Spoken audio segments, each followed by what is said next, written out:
I think everyone's looking forward to this, as I say, Clash of the Titans, isn't it, this evening here in Shanghai. Yes, they've contested a couple of high-profile matches in the past, as recently as earlier this year when Ding prevailed in the final of the PTC Grand Final in Galway Island. And Neil Robertson, well, he beat Ding Junhui to lift the Grand Prix title back in 2009.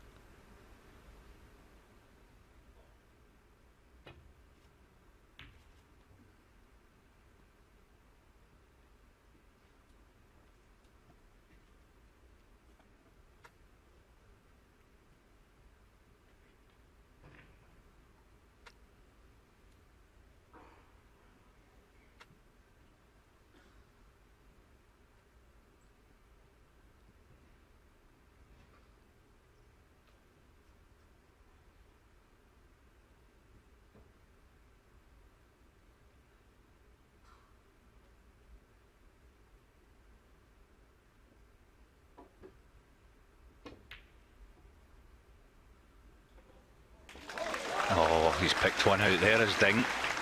What a start that is.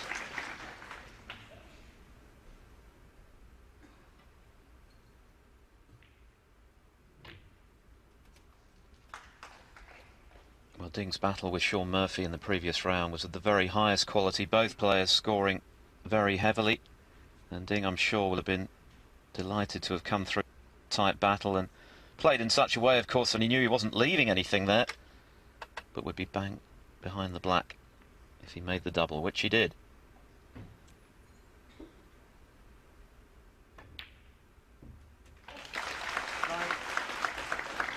Looks to be in good touch in the very early stages, Alan. Yeah, good pot there. Middle distance red, expect him to get it, mind you, but he does look good. And now, will this red travel far enough? No, not quite, I don't think. 40. A little unlucky there to get stuck on that red. Hit them well enough, didn't he? Yeah, he took the aggressive option. That's the fine margins at this level. He scores so heavily, as we know, does Ding Junhui. He's had over 300 centuries as a professional. One of the heaviest scorers on the circuit, and you get the feeling the first couple of frames both players will be feeling so important to get your nose in front today. Junhui 14.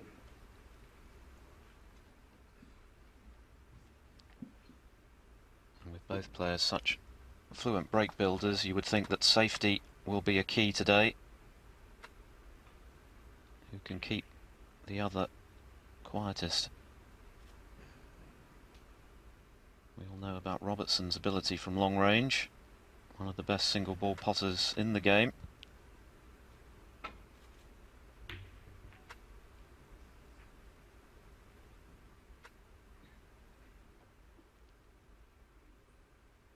Well short with that safety.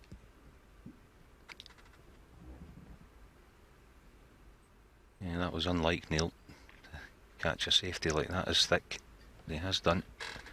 Now what can Ding do with this mid-distance red again? This is a tougher one though. Has to come back for the blue.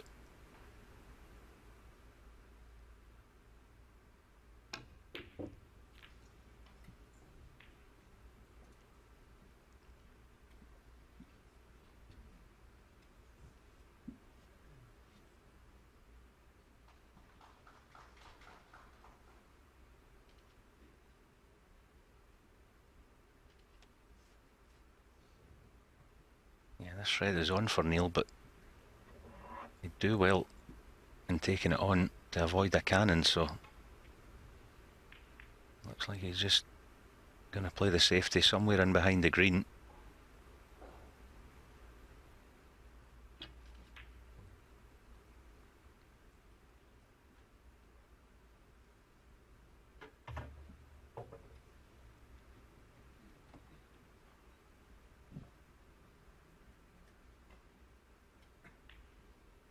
As you said, Phil, both players score ever so well, don't they? But they both play really good safety, and I think you're right. I think safety is going to be a key. I think both players will take advantage of any chance they get today.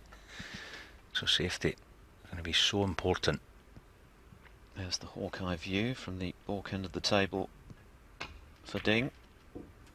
Oh, what a pot that was. Played obviously with safety in mind, but even so, the accuracy required there. Yeah, unbelievable pot, wasn't it? For the shot of the championship, I think that would win it. Incredible pot so early in the match. These pockets are so demanding. I mean, there is no margin of error when you take on a shot like that. Well worth a replay. Sweetly struck. But unfortunately for Ding, having seen the red disappear, not ideal position.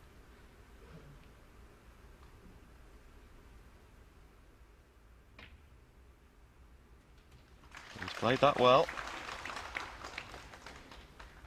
And he's on a red. Yeah, played it very well. Now does the black past the left corner.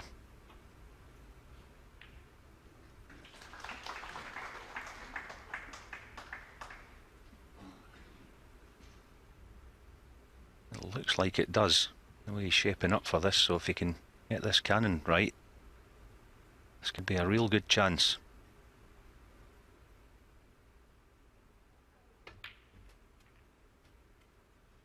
Perfect. And he deserves everything he gets, doesn't he, after that red as we've seen, and the green was difficult as well, so he's carved this out of nothing.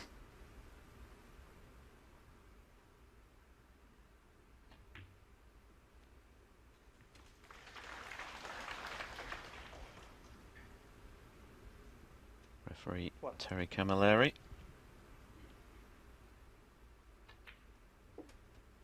13.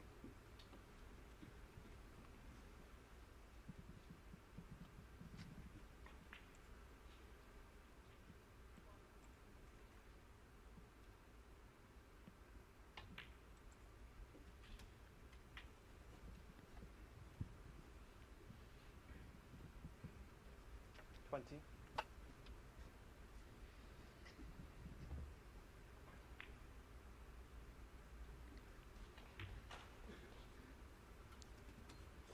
21.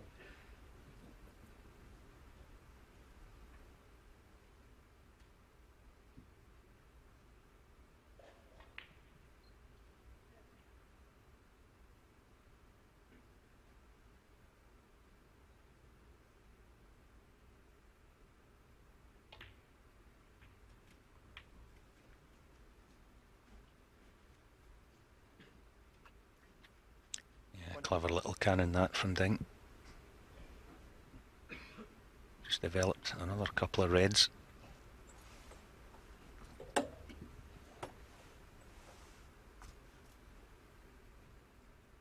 Just has to be careful here. Can't hold for the black, so he's going to have to go around the back of it, but he will play for choice of pink or black.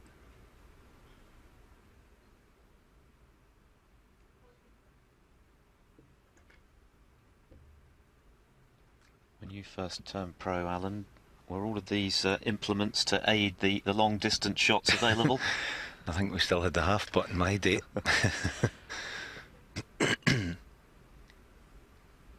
Yeah, there's all mod cons out there to help the players. Can he just hold the cue ball for the black in the opposite corner? Yeah, he's just managed it perfect. And those shots are more difficult than they look, aren't they, Alan? Because you lack the feel from that distance away from the object ball and the cue ball. Absolutely, and not only that, he was having to play that with a little bit of right hand side. It was just awkward cueing. Controlled it beautifully.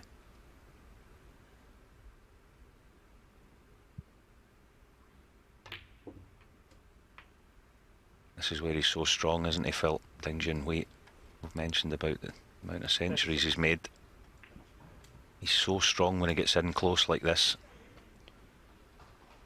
Well, he's knocked in 5 maximum breaks for good measure in professional competition, and he could scarcely have made a more confident start here. He's striking the cue ball so sweetly.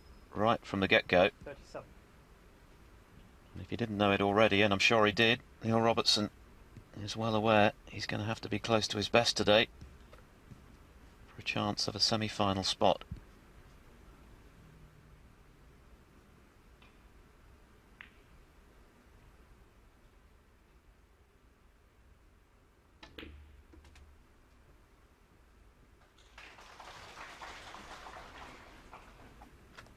I bet his heart skipped a beat there. I think he thought he was going to cannon that green. That could have been end of break, but it was well played in the end. Oh, that looks tight though, doesn't it? It does. He'd need a fair bit of right-hand side on the cue ball to try and kick that one in, and he'd also need to play it with the rest, I think. So opting for the red to the right of the pink. Yeah, just having the cue ball cleaned. It's the type of shot where you can get a kick. Nothing to do with the cue ball here. Just all about the pot, and it'll be on choice of black or pink.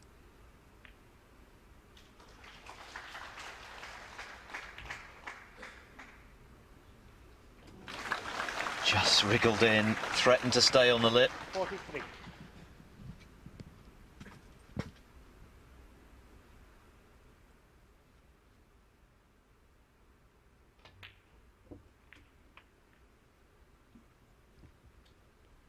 Well, the goal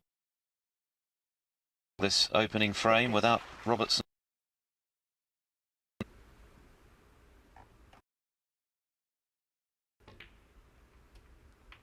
67 remaining, so the black will suffice to require Robertson.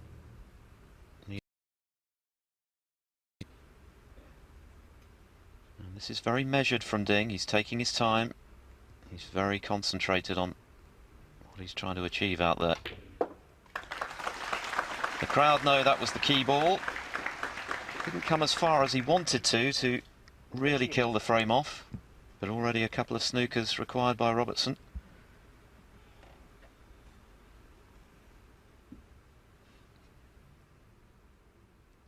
Nothing he can do about this.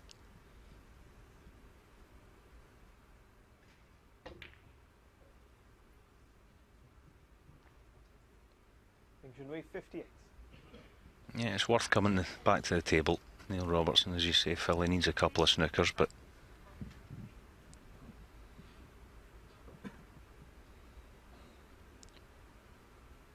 so 2 snookers required then for Robertson in this opening frame.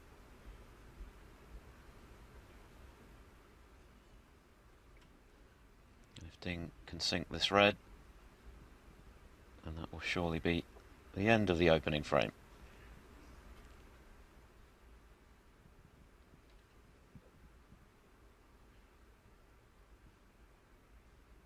he's just mindful here, Ding. He doesn't want to leave Neil Robertson 4 reds, 4 blacks.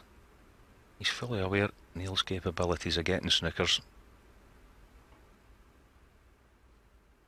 That's why he's chosen this one to left middle. Clean as a whistle though. 1.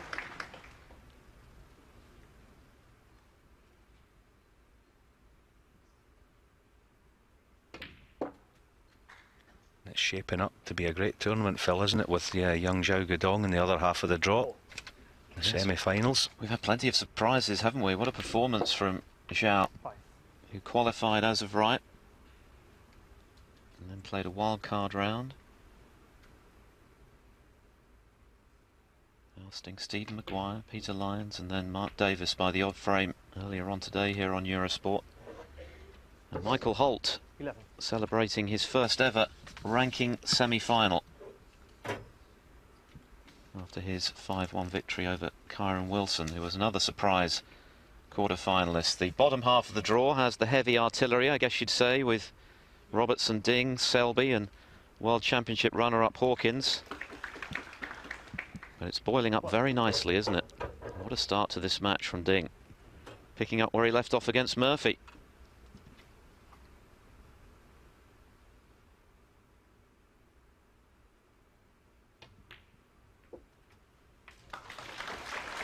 Lovely cannon. 9. 20.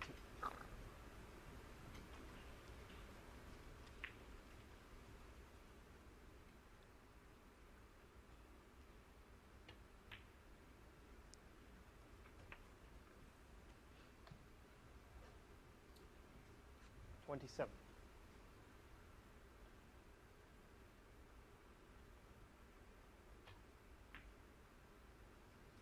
28.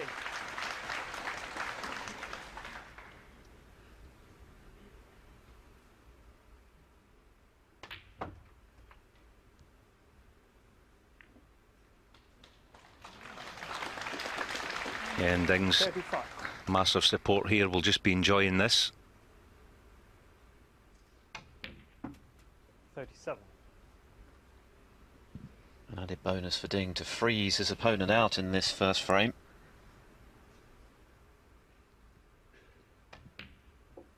40. He's such a good technique, doesn't he, Ding Junhui, as Neil Robertson does, I have to say. He's so compact as a player, Ding Junhui. 44. Well, he's striking the ball as well as I've seen him for a few seasons right now.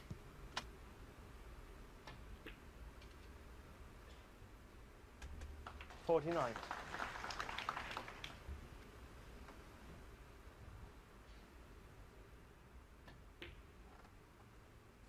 55.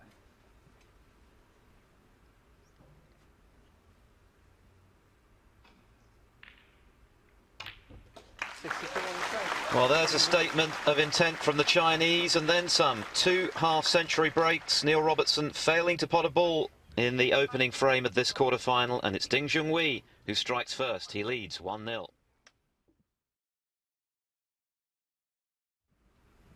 Breaks of 58 and 62 accounted for the first frame for Ding Junhui in this Shanghai Masters quarter-final.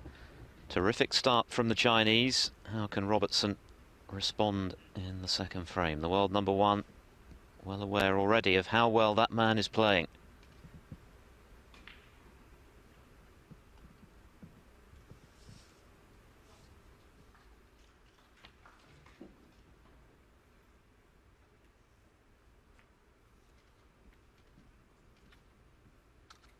Oh no, that was the first misjudgment.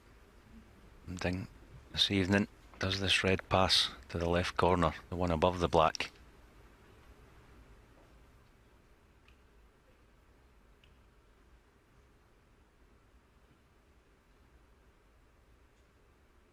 It obviously does. Just weighing up the best way to play the cannon off the cluster of reds.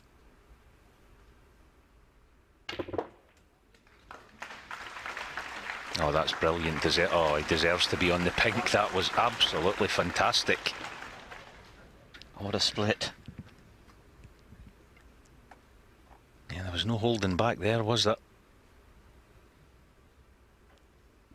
Well, if the early exchanges are anything to go by here, we're in for something really memorable. I'd fancy potting a few myself there.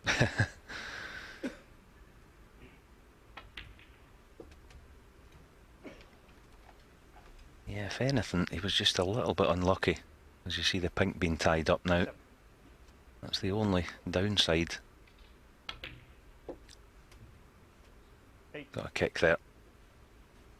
Well, that's been a feature of the matches we've seen during this tournament. It's quite heavy, humid conditions in the auditorium, and you do get some heavy kicks. Mark King had a couple of howlers in his defeat at the hands of Mark Selby in the first round, rather second round proper. No, it was against Neil Robertson, wasn't it? And one of them was very costly. He might have had a chance of forcing a deciding frame against Robertson. As it was, he lost 5-3. Some kicks are more important than others, Alan. Yeah, it's just the curse of our game in some respects. There's not a lot you can do about it. And they're still really none the wiser about exactly what causes them. There's so many different theories, isn't there? Whether it's the atmospherics or the chalk on the ball or some kind of static electricity. Take your pick, really. Perhaps a bit of all three, or even more. Yeah, I would think so. Combination of all three.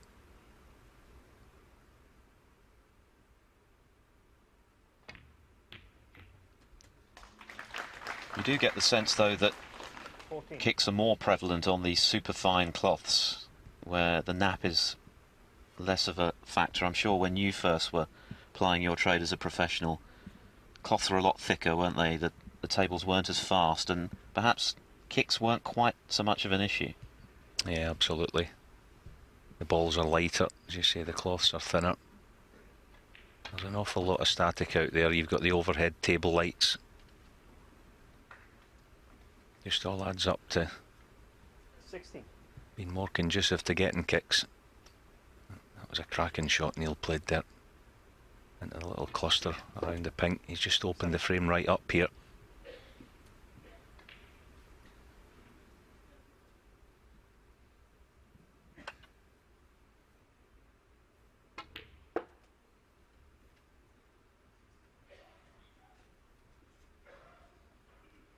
Twenty-two.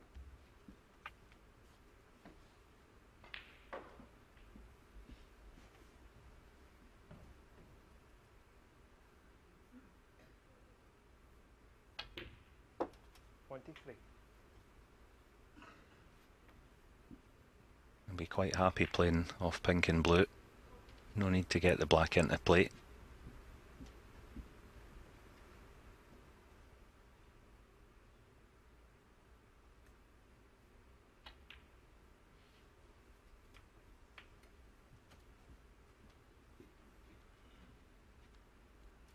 Twenty-nine.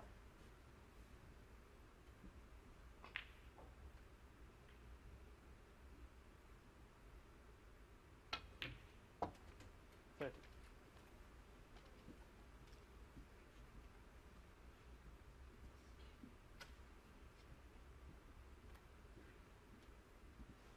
He's such a strong potter, Neil Robertson, isn't he? As you said, his long game's as good as anyone in the game, but he does it with control. It's not just that he's a raw potting machine, it's the control he does it with. Really impresses me. Yes, when he first came on the scene and established himself, it was his long potting that was very much the standout factor in his game. But of course, since then, he's added so much more. He's such a tough professional now. Terrific temperament. 37. Great break building. He's the all-round package, isn't he? That's why he's a former world champion and currently top of the rankings tree.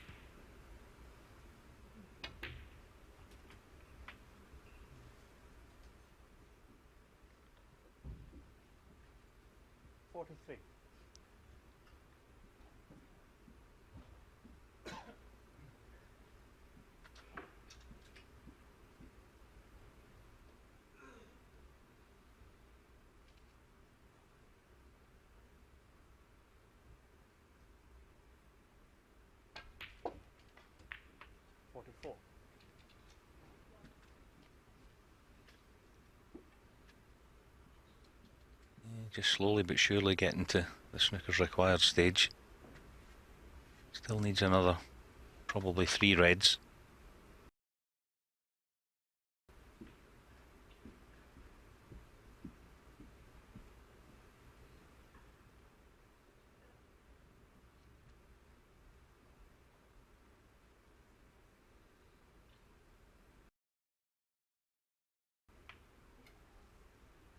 Looking for the cannon there, didn't get it. He does have the 50. red on the left-hand side of the table. Yeah, in actual fact, I think he did play this side of the table for a choice or two. He just feels like he got a big bounce off that right side cushion.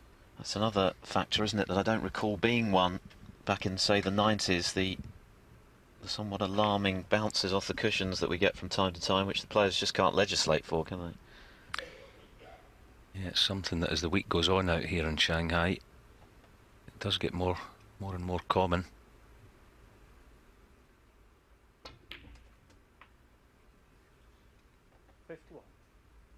That's a good recovery.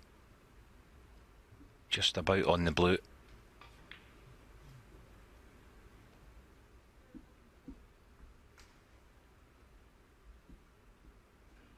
Just deciding on the yellow. Doesn't have much to do with the cue ball.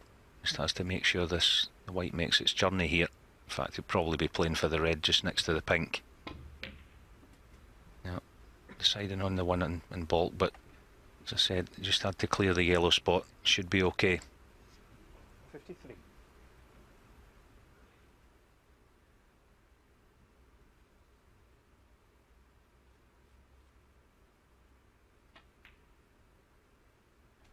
54. He just made it hard work for himself.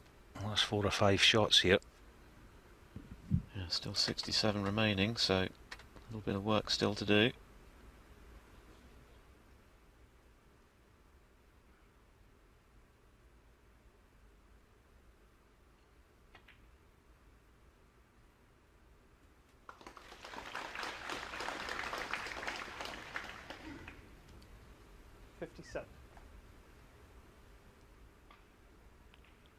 Red in the colour will suffice.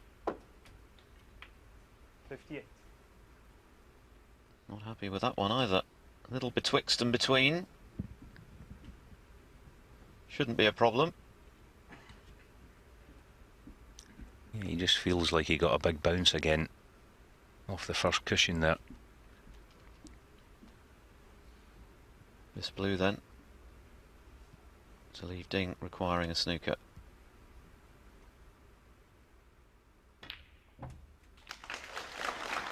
Well, it's a good response, isn't it, from Robertson? Completely frozen out in the opening frame by those breaks of 58 and 62 from the home favourite.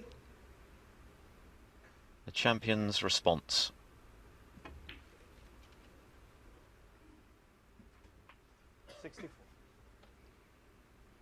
Yeah, they're serving up a treat so far, haven't they, Phil? It's been a brilliant standard. As we said at the start of it, they'd be aware of, you know, each other's abilities. So they both know if they give each other chances, they're going to be sitting down for a while. 70.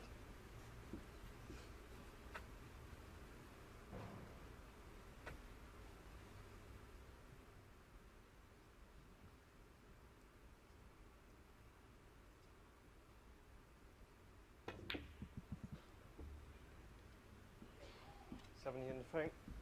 Well, the attempted double stays out, but it was that marvellous split of the bunch of reds at the start of that second frame which led to a break of 70 for Neil Robertson to level the match. What a start, what a standard. It's 1 frame apiece.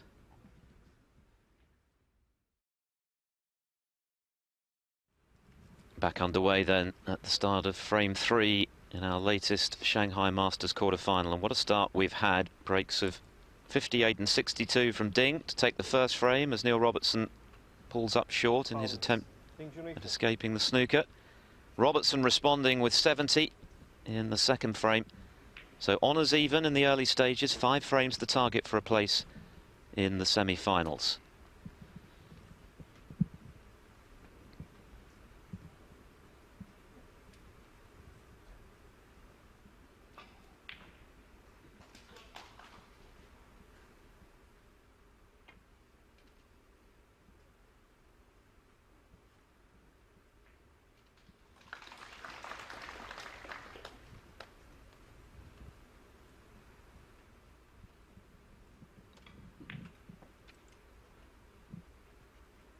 Just hoping for a touching ball there, Ding Junhui. Can still get back to bulk off this.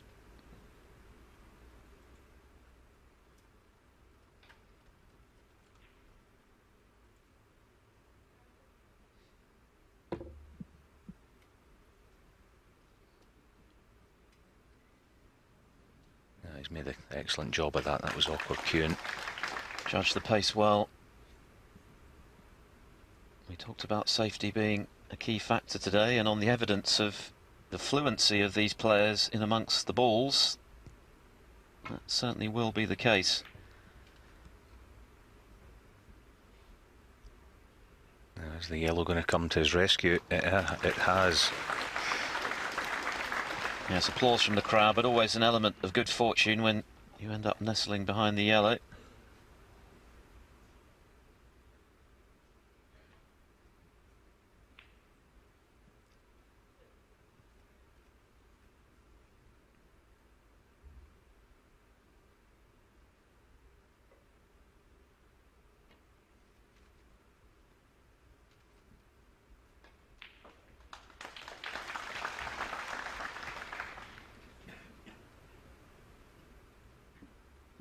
Just going to be interesting here if Neil Robertson attempts to get the cue ball in bulk,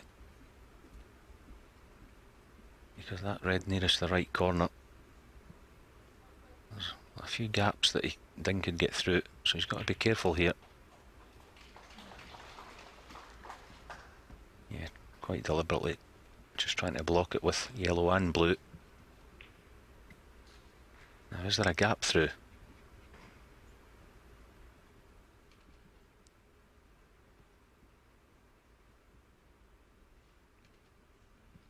There is. This will take some cueing though. Knock this red in.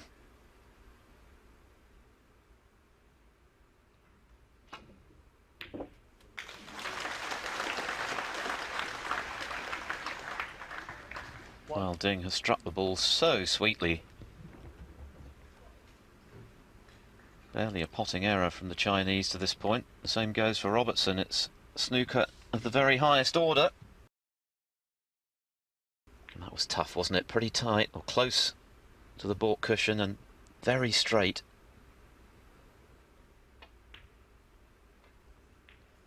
But the pink stays out. Well, that's a surprise. The first real error from Ding Junhui. Yeah, he was a little bit unlucky there, Ding. It was awkward cueing, as you see there.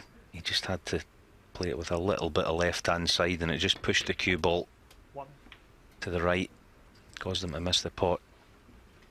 I say, a wee bit unlucky.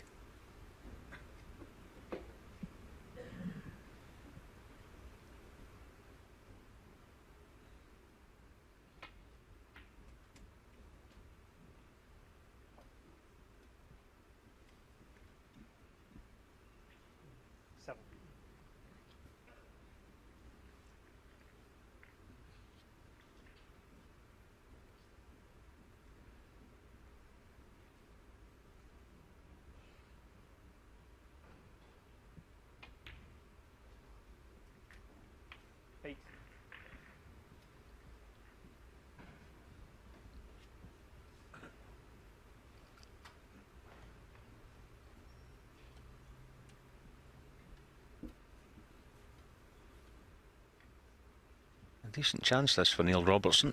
3 or 4 loose reds there.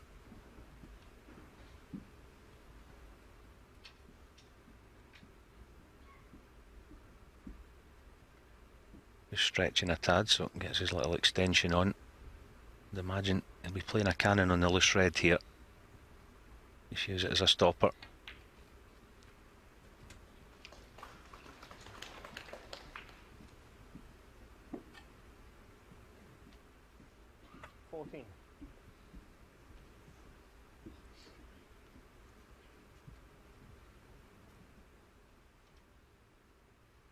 Yeah, that's the key red he's looking at, the one at the back of the cluster there. Just in maybe 3 or 4 shots time, he may be able to play that and develop the cluster of reds.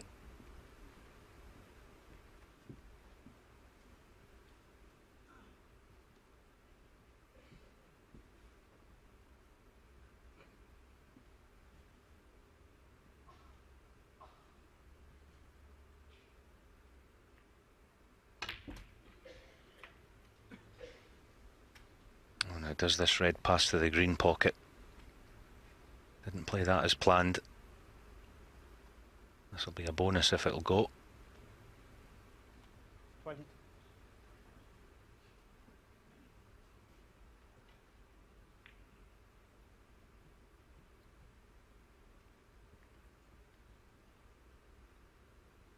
Needs good cueing this. Cue ball and object ball quite close together.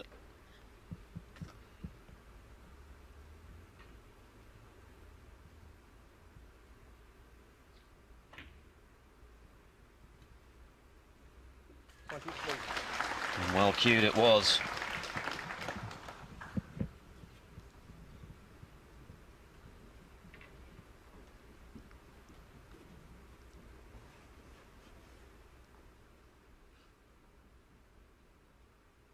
That's another thing impresses me about Neil Robertson. When he's in these situations, he takes his time. Obviously, when the balls are open, he really gets on with it. But he's very, very measured, doesn't he? You know. So he wants to be exactly sure how he wants to, if and when he wants to develop that cluster of reds. I think it's all So a measure of the mutual share. They both know how dangerous the other can be, and that one error could prove to be their only one in a frame, so extra care required. Yeah, you can see there. He's just looking at every option he has here. Whether to finish low in the black or high in the black. To play a cannon in the reds. As I say, very measured he is these days. And he loves playing in China, does Neil Robertson. He won the Wuxi Classic at the start of the season. His 8th ranking title. Won the China Open just before the World Championship back in the spring.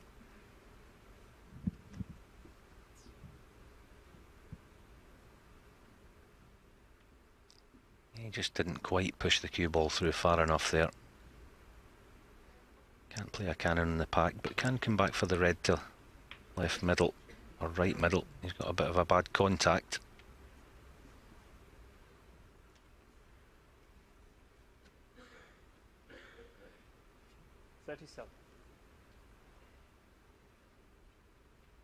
Terry Camilleri is being kept busy there.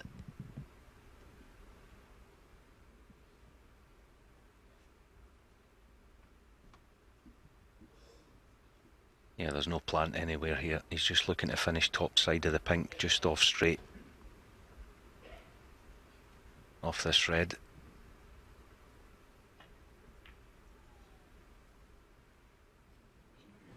Well, it couldn't be any closer. I'm sure Neil Robertson was certain that was in. Perhaps he felt it drifted a little. Ran around the lip of the pocket, but stayed out.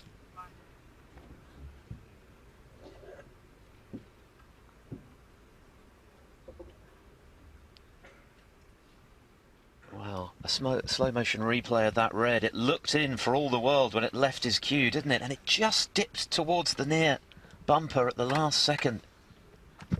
Yeah, I think it just dipped about half a millimetre or so, and that was enough.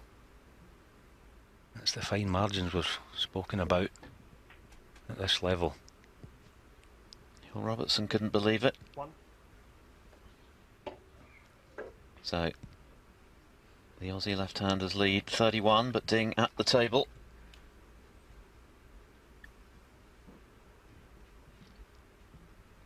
Yeah, playing the brown here. 2 cushions, cannon into the pack of reds. Difficult shot this.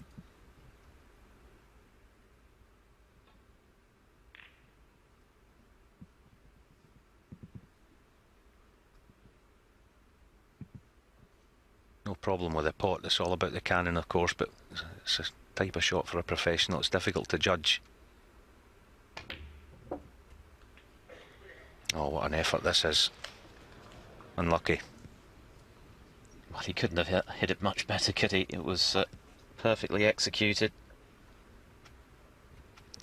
Yeah, it looks like he's shaping up for this though. This red is on to right middle. Oh, it's tight, isn't it? Always the danger of a push shot as well. Yeah, Terry will be keeping his beady eye on this one, won't he?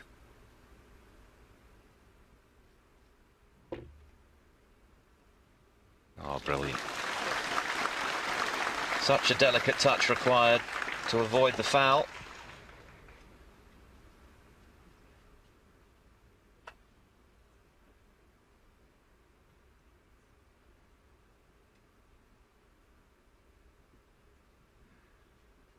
Well, he deserved to be on a red there, didn't he? Because he played the split of the reds perfectly. He didn't get the degree of action that he would have hoped into that cluster, but he managed to pick out a red, and the break continues. Yeah, and that was beautifully played as well. He had no room for error there, playing for this red. He played it to the inch.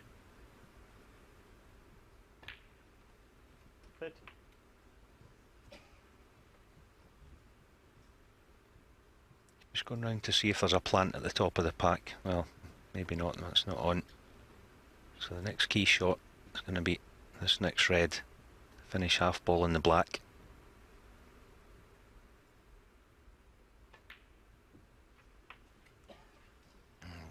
have just bounced a little bit too far off the cushion this time. 20. So he wants to knock this in and finish low in the black. Once again, Terry Camilleri called upon to give the cue ball a polish. The last thing Ding needs right now is a kick on a delicate shot like this. Got to be very accurate with these.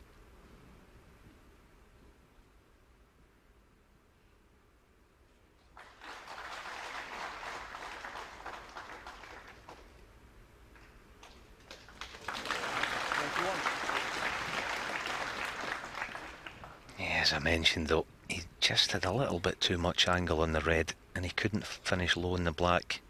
Now that could be end of break. There's no cannon on the cluster that he can play. So now does this extreme red on the right hand side go to the far corner?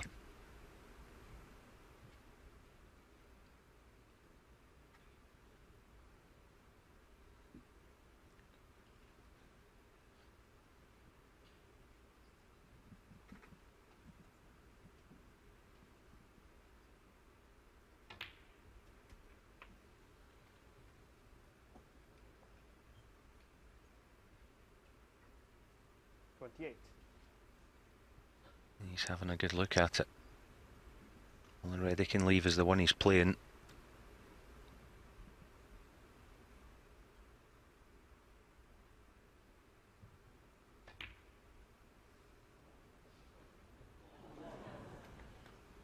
Junhui 28. So just the 4 points separate the two players.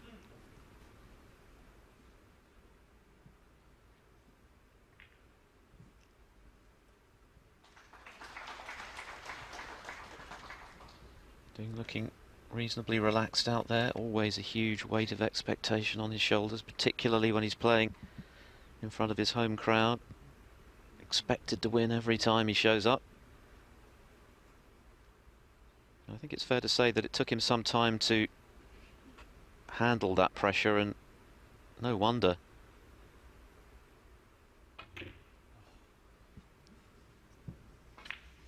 Yeah, you could hear Neil Robertson there. He sighed just as he hit that. He got a massive kick. Terry Camilleri will be charging overtime at this rate.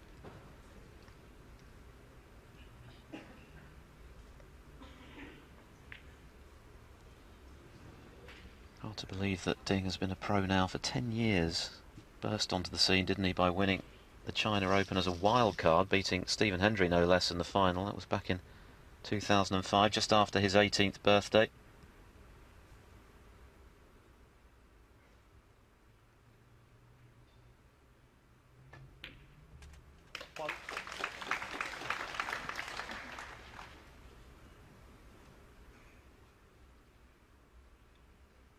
Now what can he make of this chance? This blue puts him 2 in front, so he's going to need all 4 reds at this visit.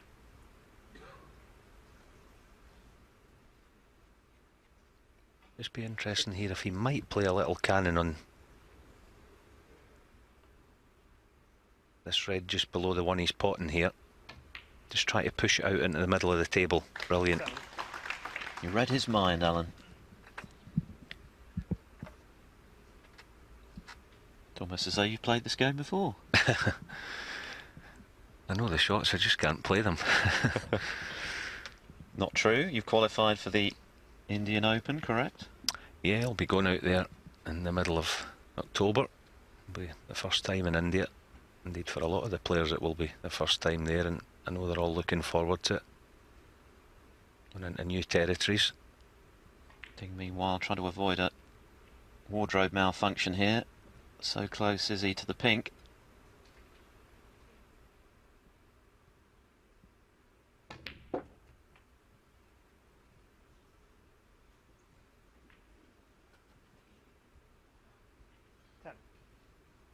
Yeah, that was awkward. That was the cause of not getting through the cue ball properly. He was just stretching. There's still some work to do here.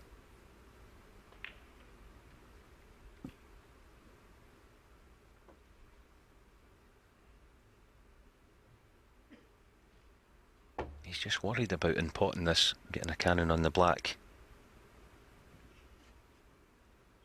The red to left corner, that is.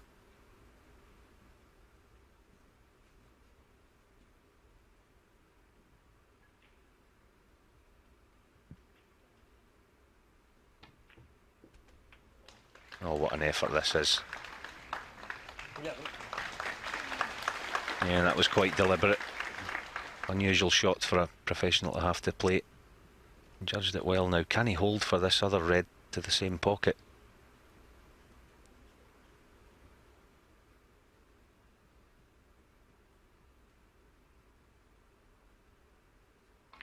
No, he's going to have to go in and out of bulk, I think. Yeah, he's taking his eye off it, hasn't he? He's concentrating on the positional element of the shot there, isn't he? That's why he's missed that black. Not pressure, just thinking about where he wanted to leave the cue ball. And in the event, in missing the black, he's at least kept the cue ball in the top half of the table. But this is still a chance for Robertson. 7 points he trails by.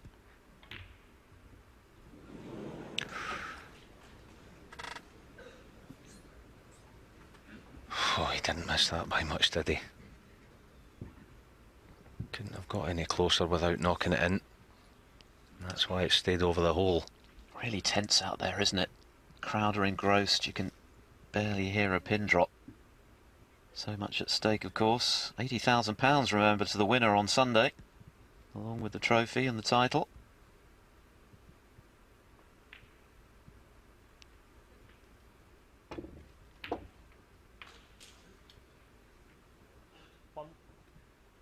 Yeah, that was well controlled. That is never easy when the red's in the jaws of the pocket, that. Just to control the cue ball, as I say. Now, can he play a little cannon off the brown here? Just get a little cannon on the red. It looks like the natural angle is going to go round the back of it. That just makes it a bit awkward.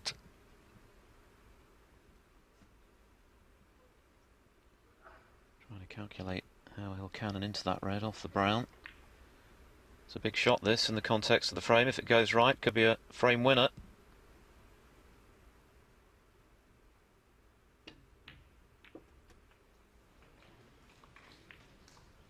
Oh, he's unlucky. The red, well, 5. I don't even think it's on the cut into the right corner. It's just going to have to be a safety. Would be an incredibly thin cut, wouldn't it? And doubly difficult with the rest as well. Yeah, and no way of getting away with it should he miss it. So, as I say, it'll just be a safety. So it's going to be a tense finish to this pivotal third frame that you feel it's going to be. It's nice to have these kind of frames, isn't it? You know, we had a great start, as you said. Both players scored really well the first couple of frames. Yes, it's been no less compelling, has it? No big breaks in this frame, but it's been really gripping stuff.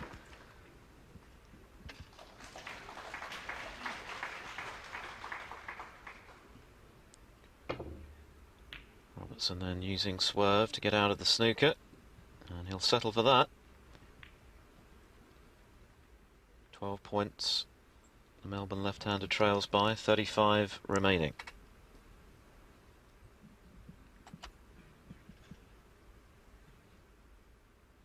Yeah, more than settle for that, Phil, you're right. He's put Ding in an awkward spot this time. Now is he going to risk playing in behind the blue?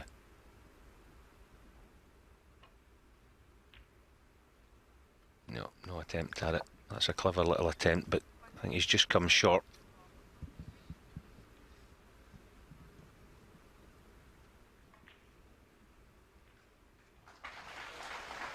All about this final red then, in frame 3.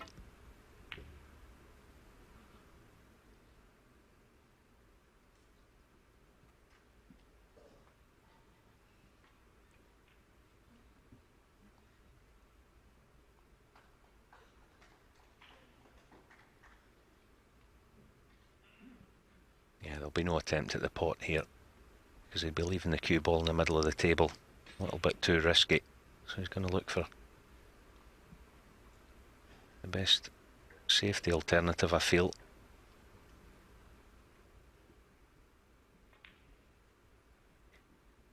say, Phil, with that 12-point lead, he's holding the upper hand just at present.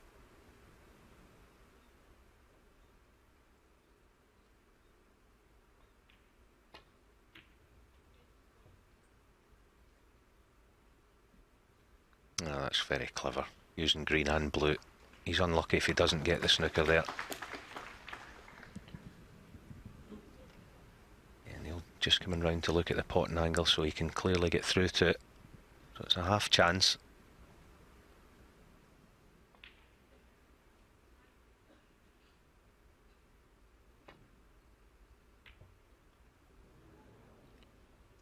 Just overcut it. Which means the chance now falls to Ding. It's very straight, this. Not as easy as it might appear.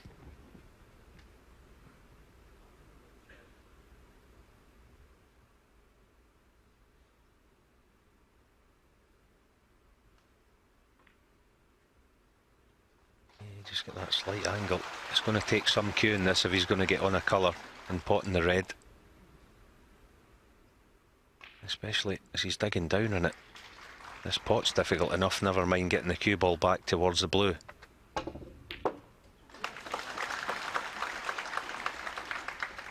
One. I think Ding expected to get more action on the cue ball there. Has a look at his tip. But the most important thing from his point of view was that the red went down. Yeah, not easy to play an attacking safety. The one thing he won't be doing is shifting the pink, so he doesn't have a lot of options here. I would think just roll dead weight onto the green would be the choice. As I say, there's no chance that he's going to move that.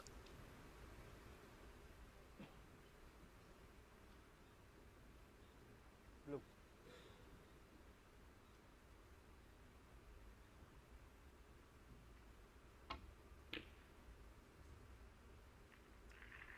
Oh, he's made a good job of that. That's a brilliant shot from Ding Junhui. Robertson snookered then. 13 points is the margin.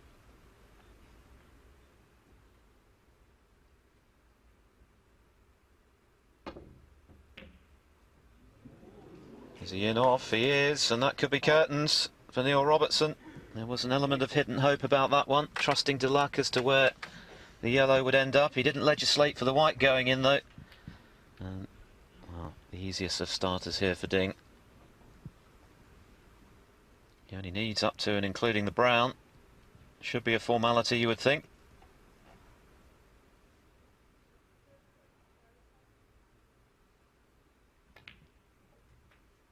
Two. It's been a hard-fought battle, this third frame.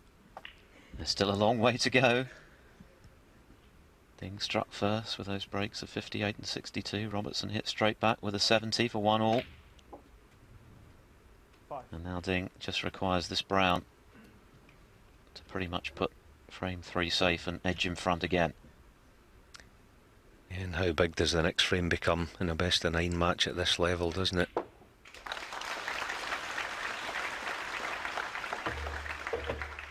The final frame before the mid-session break coming up then after this one, with Ding having restored his slender advantage.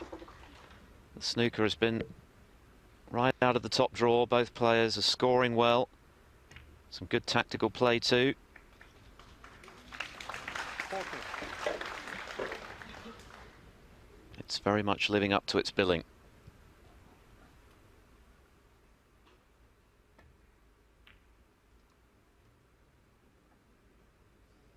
14 in the frame.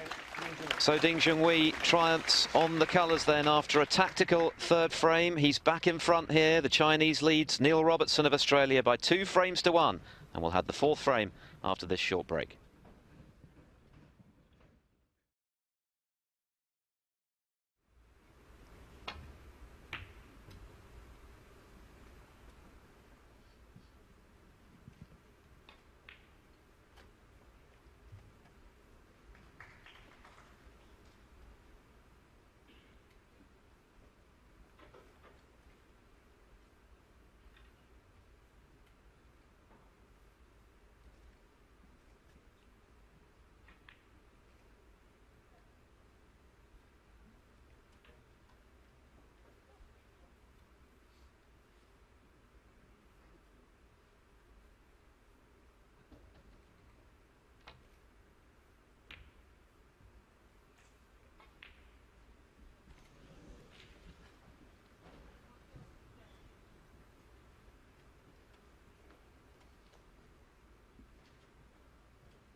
just looking to see if he can take that red on to left middle, but he can't really play it without being assured of leaving something, so just opting for the safety.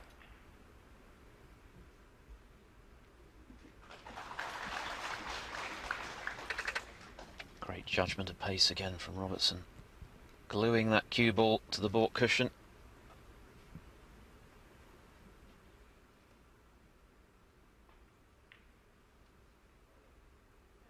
Shaded area denoting the reds that Ding is unable to see.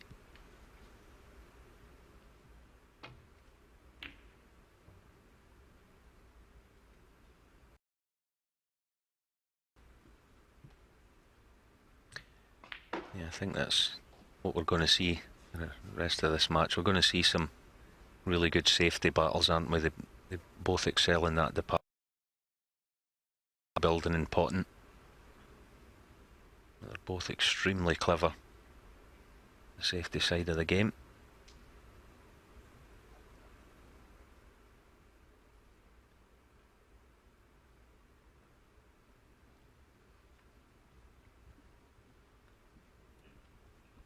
Well, very defensive safety there from Robertson. Clearly felt he didn't have many options. But of course, with a red in baulk, the safety battle is somewhat restricted. Robertson covered that red, so Ding can't play off it. Keep the cue ball at the bottom end of the table.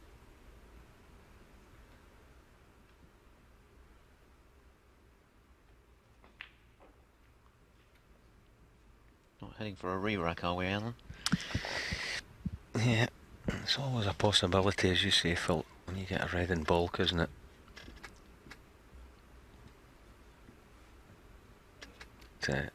It's be interesting here to see if Neil Robertson opens a few reds up, brings that cue ball back in, obviously behind the black.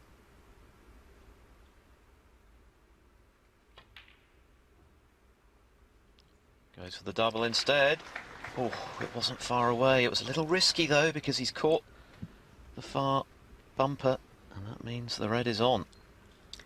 Yeah, count himself a wee bit unfortunate there to leave the red as he has. A fairly straightforward start up for Ding, and just looking ahead, should be able to get a nice angle on probably a baulk colour in a few shots time. Try to attack that pack of reds. One.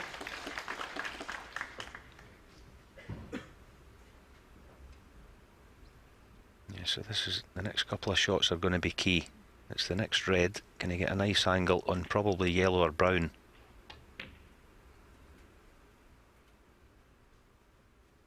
Oh, he's had a kick there again, I think, and this has just gone awkward. Not quite a Chinese snooker, but certainly his cueing is hampered here by the brown. Yeah, just wants to drift past the baulk line here, I think. Four. Oh, that's perfect. As I said, he was looking for half ball on either yellow or green, so he has choices now. So whichever way he wants to play this, I think yellow's good for me as well. This is a big target. Stand by for some pace here.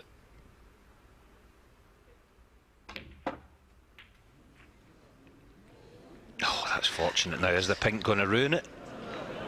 Well, Ding apologised, and it turned out to be a little premature, that apology, because having made a bit of a mess of attempting to split the reds, hitting the pink instead, he managed to land right behind a red, only to see the pink come back to haunt him and knock that red out of the way.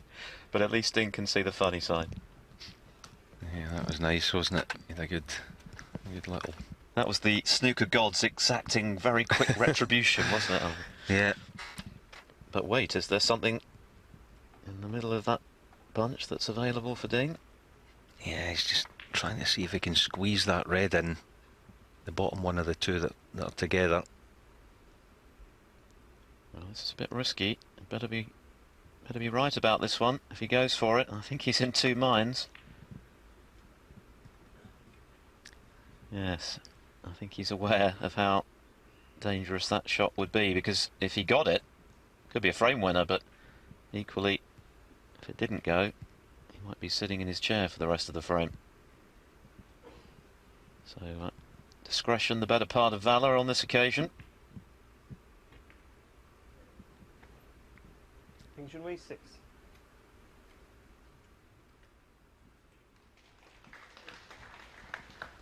Yeah, and he's done well to cover the right edge of the pack.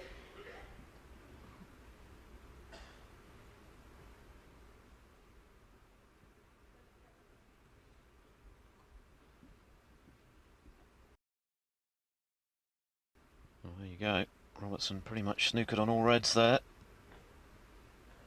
Might just be the merest hint of the edge of a red, the one on the left of your screen, but he's planning on dropping into the pack. Has he got the pace? I think he has. Oh no, he's at the black. Balance. Junhui 7.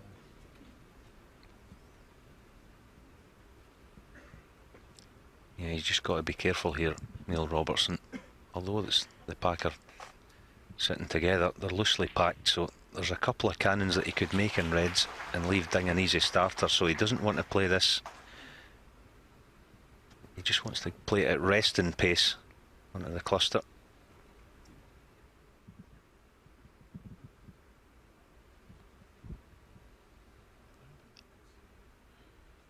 So Neil Robertson making his second attempt to escape from this snooker, just conferring with referee Terry Camilleri as to exactly where the cue ball was. We just had the glimpse of a still of where it was before he played his first attempt, which ended up careering into the black.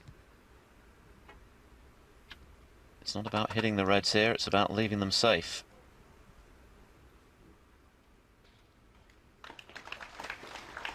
I think he'll settle for that. Yeah, very good, but may find himself back in the exact same position. This properly.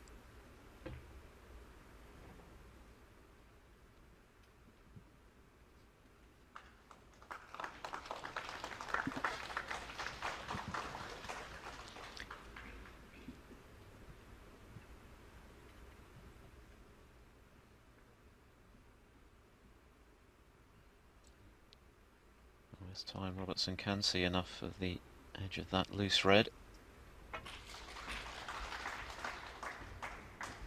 But there was always the danger there. And he's got away with it, careering into the pink and leaving the cue ball down this end.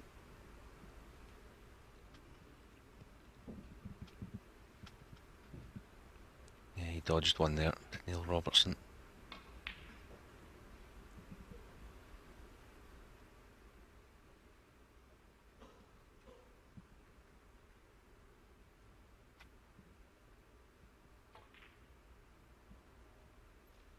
That's another illustration here of how good Ding Junhui's safety play is. That's last three or four times he's got him trapped. Knows exactly what he's doing in the safety department, does young Ding. Ding, who's won 6 ranking titles, 2 of them UK championships. He's won the Masters as well. Robertson has 8 ranking titles to his name.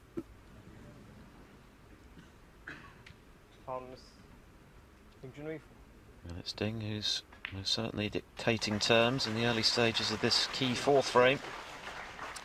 Yeah, and that free ball is going to give Ding a half chance here of the brown to left middle.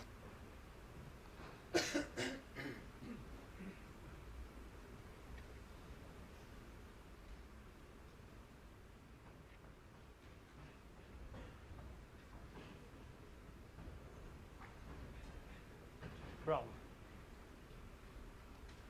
Just be playing it as a soft screw, probably for the brown again. So this is a big shot already. If it goes in, he's given himself a good chance. Oh, brilliant. Those are very tricky. Blind pocket. 1. He looks very, very solid, does Ding Junhui. Well, he's barely missed a pot in the match. And he's potted some superb single balls. One thinks back to that amazing red down the rail.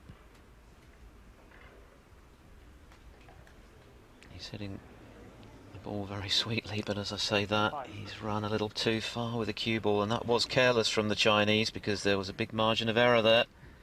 Seemed to have done the hard work, didn't he, with the brown? Now can he just dink this one in? He's not happy. Yeah, he'll be disgusted with that. He had a good 18 inches, 2 feet to play with there. Probably more, in fact. To land there was bad for a player of his standard. Just a little lapse in concentration, that's all it takes for position to go awry.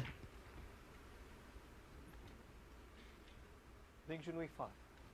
Once again, though, deliberately in behind the yellow. And I think, Alan, that's a sign of Ding's greater maturity these days. There was a time when a mistake of that nature would really have got to him and would perhaps have resulted in him playing a rather rash shot, but as he's got that little bit older, in his mid-20s now, I think he's learnt to deal with those little disappointments a little better, and that's made him a tougher match opponent. Yeah, it's a good point, that is, Phil. There was no histrionics, was there, when he ran out of position? Oh, what a two-cushion escape that was from Neil Robertson. A shot pioneered by the great Canadian Cliff Thorburn, former world champion, and now part and parcel of the modern game.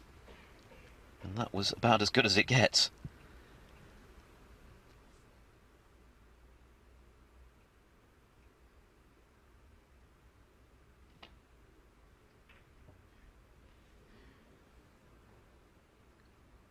A rare safety error from Ding, who caught the red a little too thin, hence the cue ball coming back down towards the centre of the table. And he has left a red here. It's not easy though. Yeah, he has left this.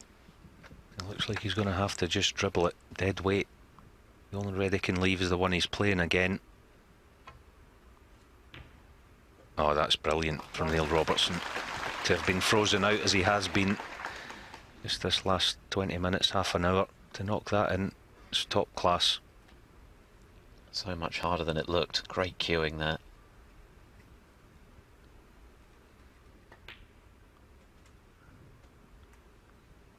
So a couple of errors from Ding in this frame. The positional error when he looked well set to build on that early 22-point lead, and then 9. the misjudged safety has let Robertson back in with the chance to make hay.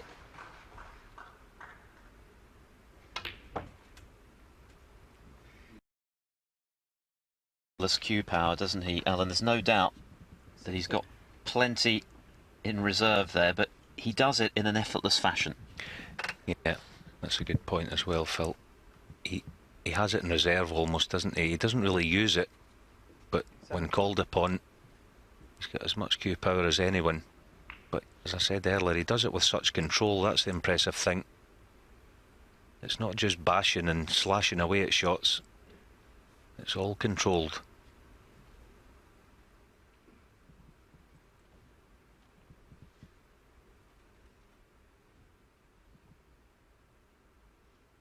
I said earlier, he's been frozen out a little bit just at present, but he's got great presence of mind just to sit and be patient and wait for his chance. And when his chance comes along, he seems to just get back into his running so quickly. 25. Another heavy contact. A great damage done.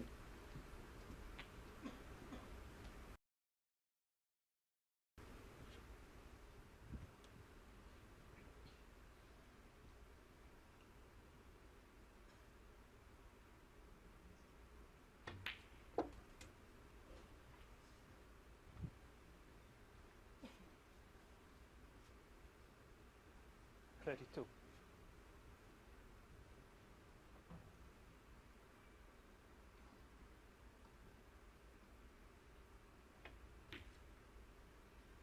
That was a clever little cannon as well. And the outside red just opens up the one at the bottom, the cluster of reds. So they're just developing here as he goes about his business.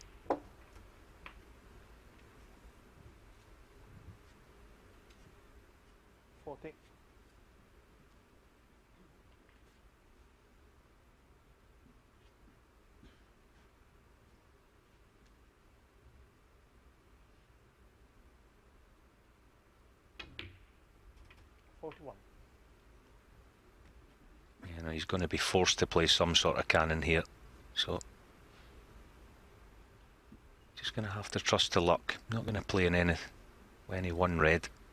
I feel he'll play this with quite a bit of pace, get those reds moving.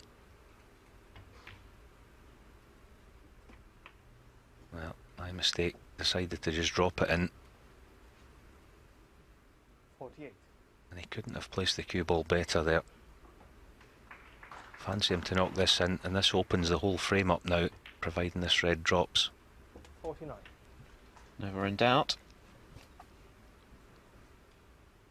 Well, so little to choose between this pair.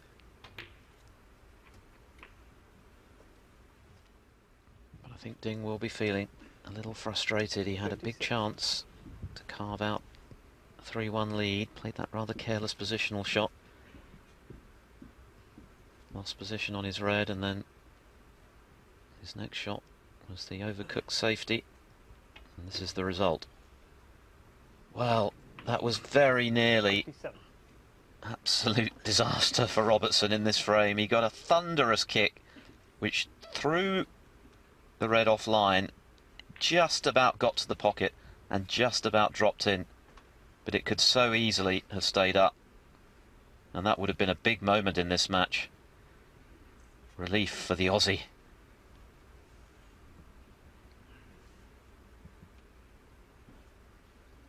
.35 is his lead.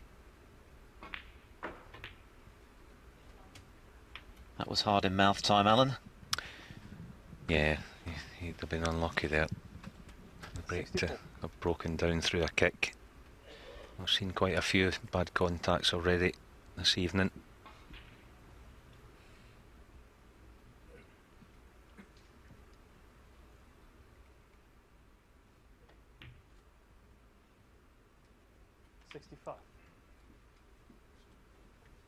But how well is he taking these? Especially when you think back to that first red. There didn't look to be much on, did there? Another really bad contact there. There really is a lot of kicks out there tonight.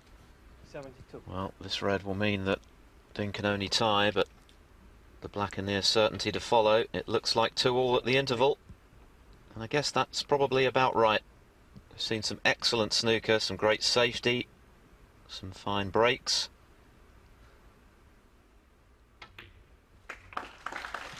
I would say this match is more than living up to the promise. 81. Two great players in great form, producing a great battle. And a best of 9 is going to become a best of 5.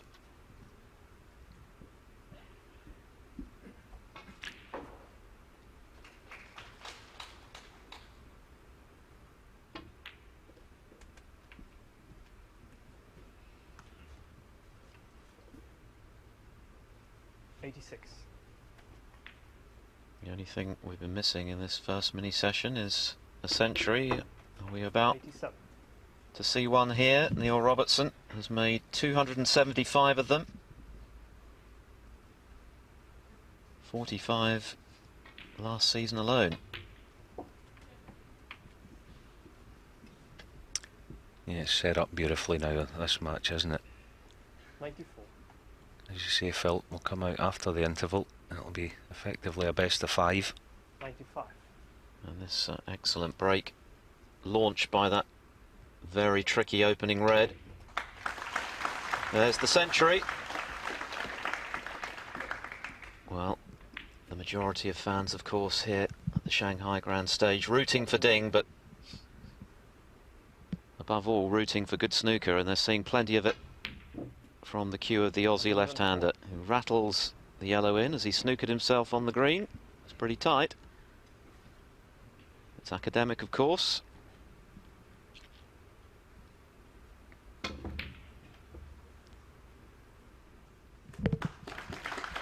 The green stays out, but that's a clinical break from Neil Robertson after the error of judgment on the safety from Ding Junhui, who led twice in that mini session, but twice he's been pegged back by the man from Melbourne. It's 2 frames all, at the mid-session interval. They'll be off now for a 15-minute break.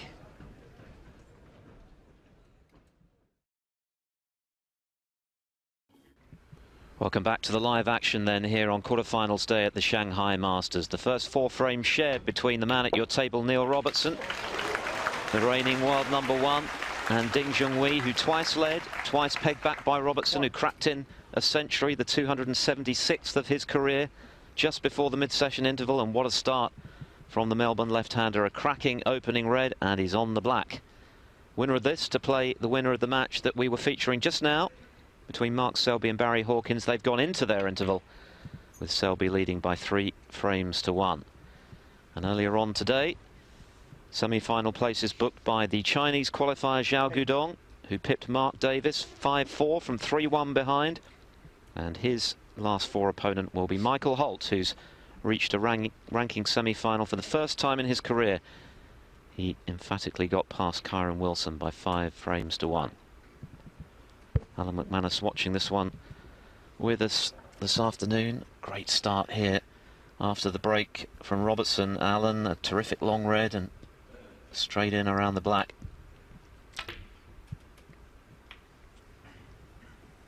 Yeah, just the start he was looking for. 16. Now, can he manage to finish on the black off this red? He's going to be spreading them, obviously. 17. Well, he only pushed 2 or 3 into the open. It's not bad. These are tricky, these blacks, queuing so close to the side cushion.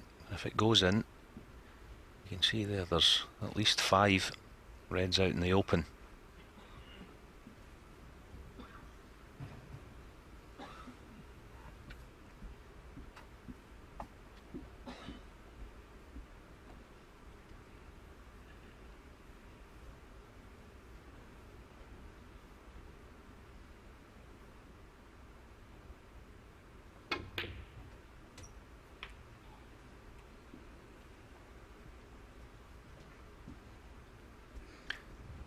He cued that ever so well, Neil Robertson.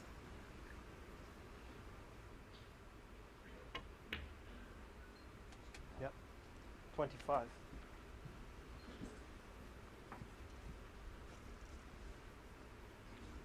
For the umpteenth time in this quarter-final, referee Terry Calamari is called upon to give the cue ball a bit of a clean after a dull contact. But Robertson's moved up a gear here, hasn't he? Taking advantage of that safety error from Ding in the previous frame. 31. By knocking in that excellent safety break and picking up where he left off after the break. Looking to impose himself. Couldn't have hit those much better. How's his luck? Not great. 36. Yeah, it's desperately unlucky, isn't it?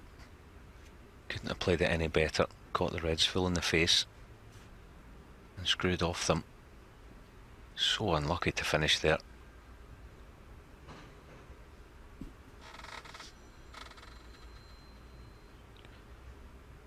Mobile phone goes off. Hasn't been nearly as much of a problem, crowd distractions here in Shanghai this week, as we've seen in 1 or 2 other tournaments staged in the Far East this season. And indeed the photographers have been better behaved as well. There has been a tendency at times during this campaign for the clicking of the cameras to go off as the player is about to deliver the cue, which is the last thing they need. But by and large, decorum has been pretty good. Neil Robertson, 36. But he's missed that red as Robertson. He was unlucky not to land on an easy one. Can Ding capitalise? Yeah, just the first sign from either player are really pushing the boat out. I think it was just a case of he felt that he deserved to be nice on a red. He just wanted to take it on, didn't he? Into frustration there from Robertson.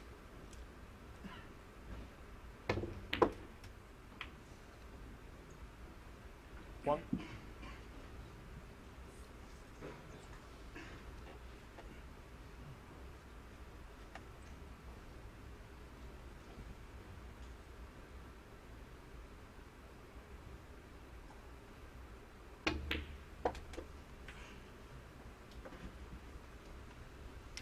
I've just got a heavy contact again there, Ding. Didn't 6. quite draw the white back as planned.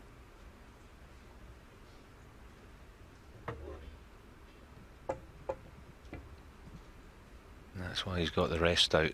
So this is, well, the pot's very difficult. Position's uncertain as well. Now this is positive, taking this one on.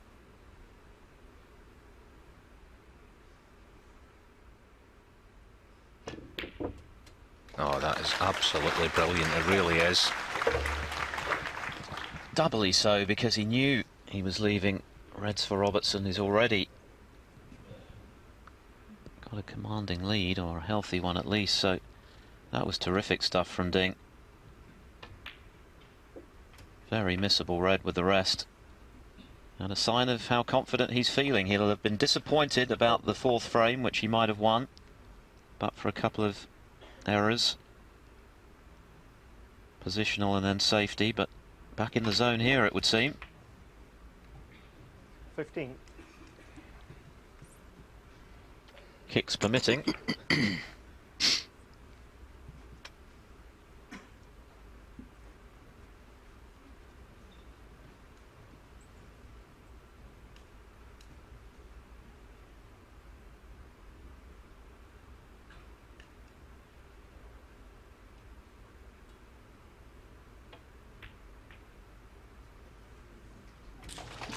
Good recovery. 22.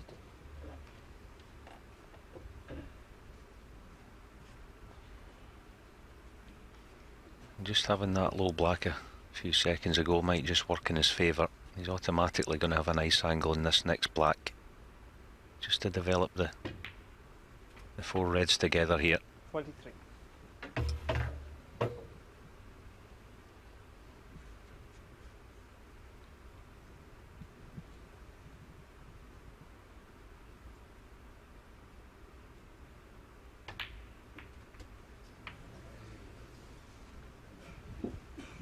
Is he on that red? It's tight, isn't it? 30. Is he on either? I'm not sure. Yeah, the shake of the head tells us he's not on it now. Can he play a little swerve to try and pot the red? That's what he's looking at. Tricky shot, could easily drag that red to the cushion.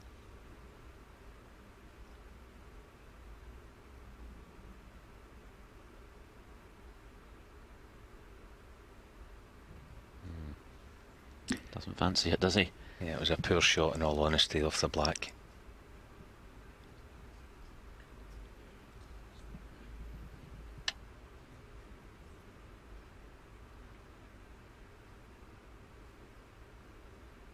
Yeah, you just get the feeling he doesn't fancy it. It's similar to Neil Robertson a few minutes ago. He wants to take it on, but he's taking his medicine. He's done the right thing there, Ding. Junhui 4. Yes, the consolation prize of a good safety. He's found the baulk cushion to keep Robertson under pressure.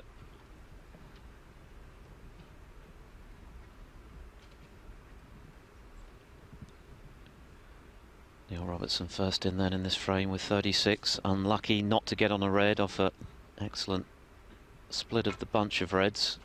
Pushed the boat out a little, missed that red. Ding got in. He's broken down on 30. But that's a poor safety from Robertson. Another chance for Ding.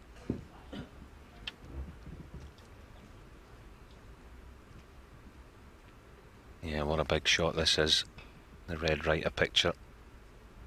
Certain that he's going to take it on. He's definitely going to be leaving reds on here, so this is a must get. Not helped by being very slightly hampered by the green there with his bridging arm.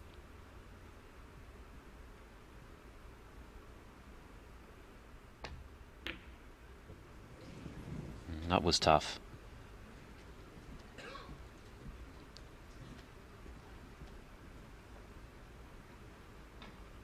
Well, I said he was going to leave reds. on. That was quite clever, just to leave the white near this back cushion to give him a chance of getting it safe. Now will Neil Robertson be tempted? This red to the far left corner is on.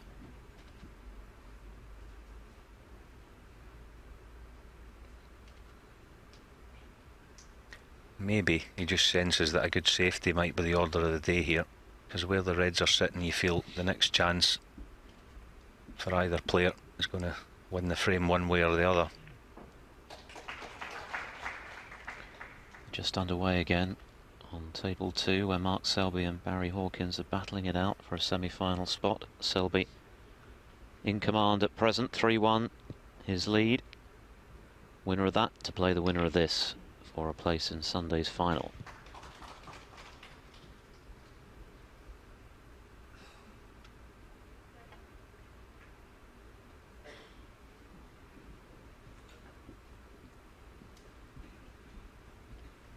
And again, perfect strength from Robertson. He really has got a measure for these lightning fast cloths. Yeah, that might not have looked very spectacular, but that was absolutely brilliantly played. The difference of getting the cue ball tight in the cushion to say 6 inches from the cushion is night and day for these players. Ding being under that cushion has got minimal control in this safety that he's going to play. With the reds spread as they are, Ellen, danger aplenty here for Ding.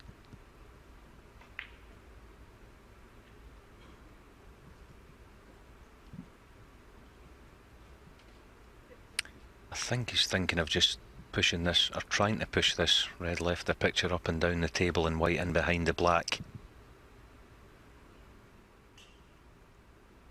Just get the feeling that the return to baulk is a bit risky. He's just going to hedge his bets here. As I say, white in behind this black will be his target.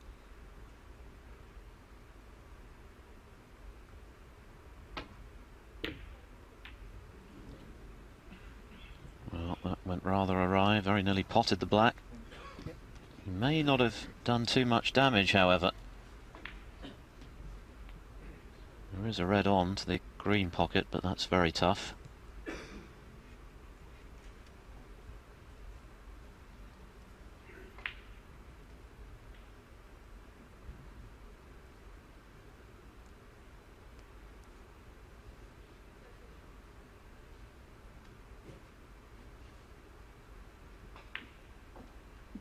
Yeah, once again,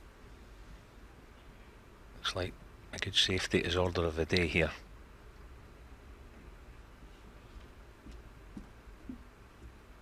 Let's see how his pace is this time. Just sliding off this outside red. Like I said before, they're looking to get this white as tight as he can to the baulk cushion. Looks pretty good again. I reckon he's got a magnet in that baulk cushion, Alan. Yeah, 2 in a row, absolute perfection, isn't it?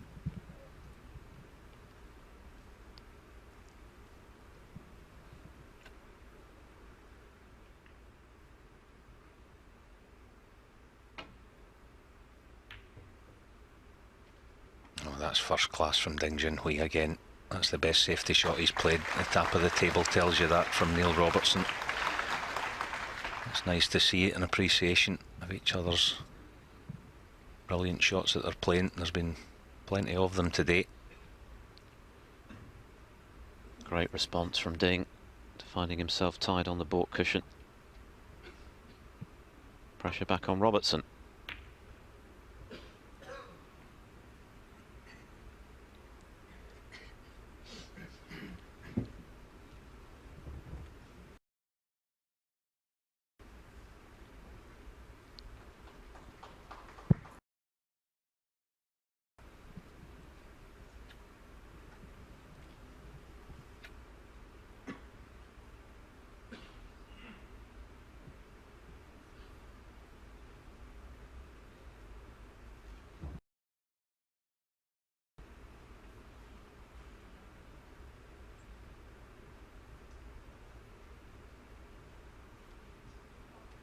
It's a measure of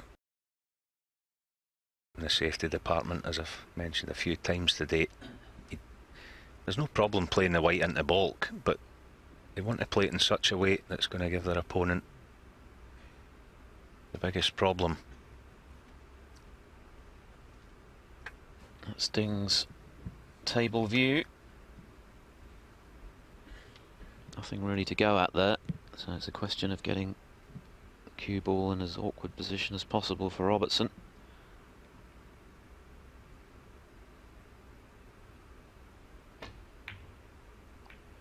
We didn't want the kiss on the red, though. That was an error from the Chinese. And again, could have been worse. Yeah, that could be a huge blunder from Ding Junhui. It was a bit of a collector's item. He absolutely butchered that. If this red goes in, Neil Robertson goes big favourite. Oh, that's brilliant again. One. As we've said before, when you can be sitting out for a period of time in the potting department, to come in and just roll that red in shows belief and character and technique.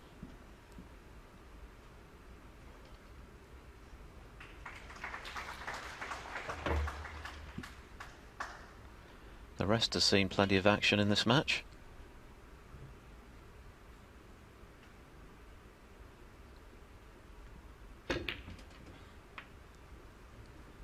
Robertson yet to lead. Twice he's had to level the game. Did so with a century before the mid-session interval. Can he now edge in front? 14 points to the good. 67 remaining at the moment, but red's invitingly spread. Needs another good pot here, though.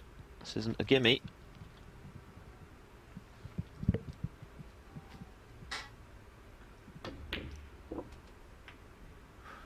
Nine. And another thunderous contact. As you said, Phil, it was no gimme, that. He'd done well to knock it in, considering he did get a kick.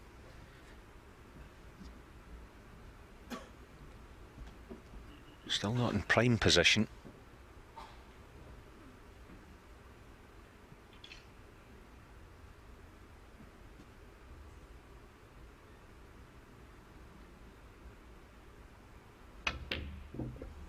Oh goodness, well that sounded like another heavy contact. And he's missed a straight brown. Is that the result of the kick? Terry Camilleri into action yet again. I don't think I've ever seen a match with so many kicks. And that could be a very costly one. Yeah, there's no doubt that was a heavy contact again. Very unfortunate for Neil Robertson. It has done, giving Ding Junhui a really good chance here for the counter-attack. Must have feared that that error when he tried to play safe just now might cost him this fifth frame. As it is, a chance to at least get right back into it.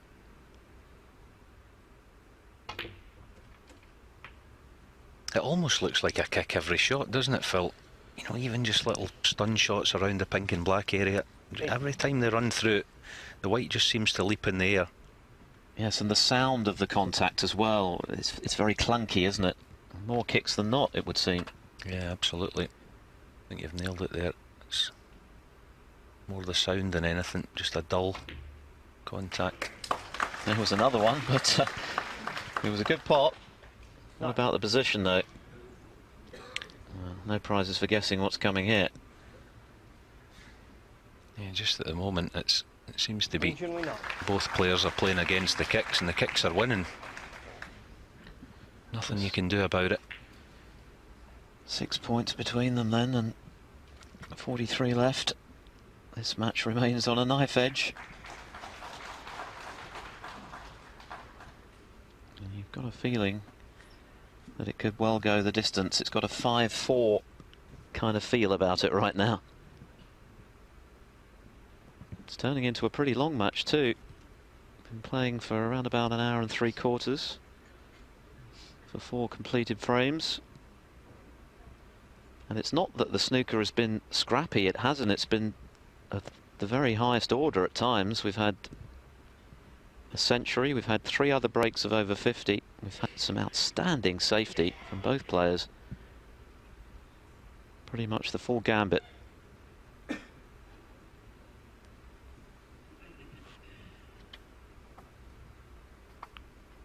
Robertson's in a heap of bother here. Tight behind the green. One of the reds very close to the pink, which makes life harder. Yeah, it's just that brown ball is in the way with a shot coming off 3 cushions. Now this is when you would have been in your element, Alan. Mr. Angles, none better Junhui 6. at escaping a snooker around the cushions. Robertson failing on that occasion. Yeah, it was a decent effort. Such a difficult shot to make contact in the red coming off the 3 cushions. This is the way you'd go if you were facing the shot? Yeah, difficult to say. He obviously doesn't want to play the one that's near the cushion. He'd rather leave that as it is. That's to Neil Robertson's advantage. This looks better, but he's going to hit the blue, is he? Yeah. Well, you wonder if the angle actually exists there for Robertson to make contact with that red.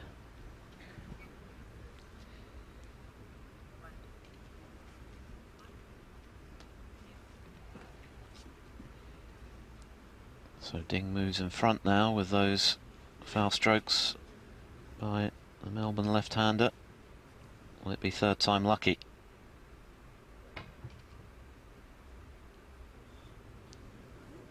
Well, he's managed to avoid pink and blue, but he's missed the red as well.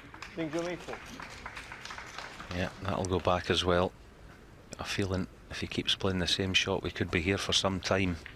Yes, there's no question, of course, of the 3 attempts and you're out rule here, because Robertson is snookered on all reds.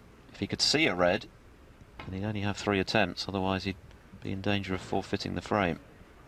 Oh, well, that was a coat of paint. How did he find the gap between pink and red there? That was desperately unlucky. No wonder he's got his hands on his hips. But these are very useful points for Ding.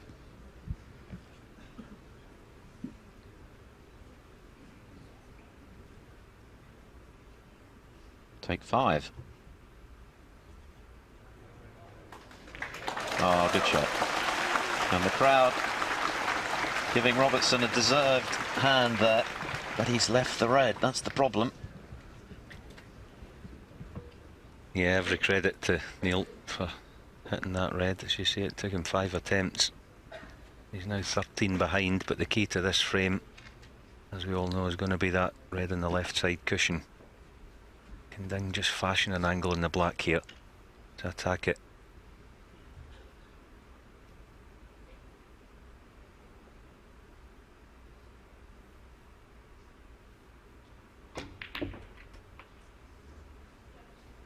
Well, looks like played out for the pink. I don't think that's very good. I don't think there's any way onto this red off the pink. Not quite sure why he didn't play for the black just then. Pretty much straight as a die on that pink.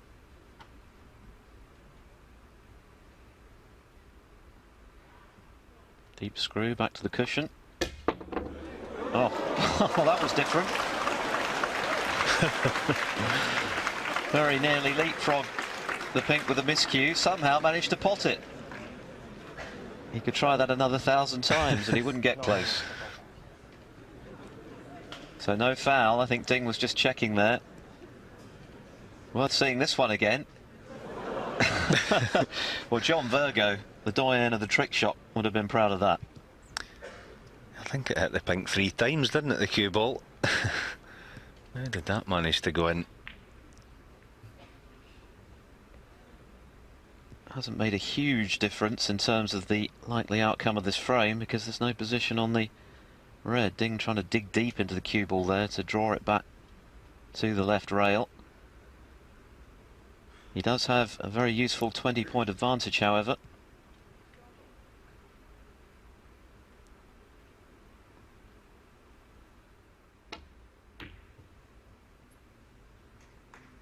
Oh, it's a brilliant shot from Ding Junhui, this. He's unlucky not to get the snooker. I think Neil Robertson can maybe just squeeze past the pink, but that was a great effort.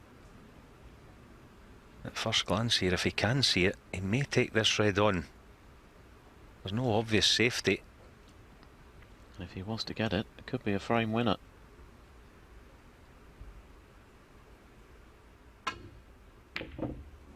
Oh, it was close. It couldn't have been any closer. Now, has it got the legs to get back to the pocket? Oh, well, the margins are so fine, aren't they? But Ding now, surely a certainty to move 3-2 in front. Robertson had little choice but to go for that. He couldn't have got much closer. Very nearly fluked it.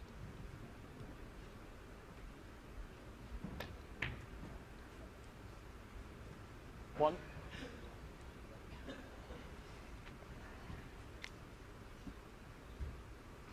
He still has to play one more good shot here though, Ding. Get on the yellow. Shouldn't be a problem.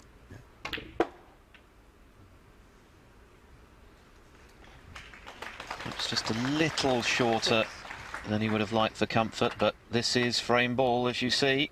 26 to the good, 27 left. Seen these missed before, though.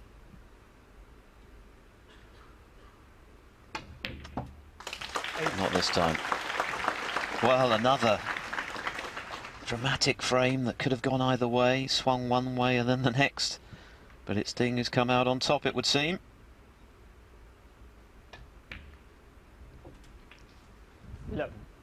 And for the third time in the match, the Chinese will edge in front. Robertson will perhaps think back to the misfortune he had when he came out all guns blazing at the start of this frame, played what looked like an excellent shot to split the reds, didn't get on one as he would have liked, and pushed the boat out a little in attempting the tricky red he was left with. The brown stays out. The difference is 31. There's 22 left. Will Robertson return to the table? Suspense is killing us. He does return to the table. He's got a lot to do. 3 snookers required. Yeah, it's probably worth it though. I would expect him to pot the brown here, which would, of course would mean he would just need 2 snookers. Well, that surprises me. Well, particularly given that he hasn't got the snooker. If he could have played a snooker off the brown easily, would have made more sense.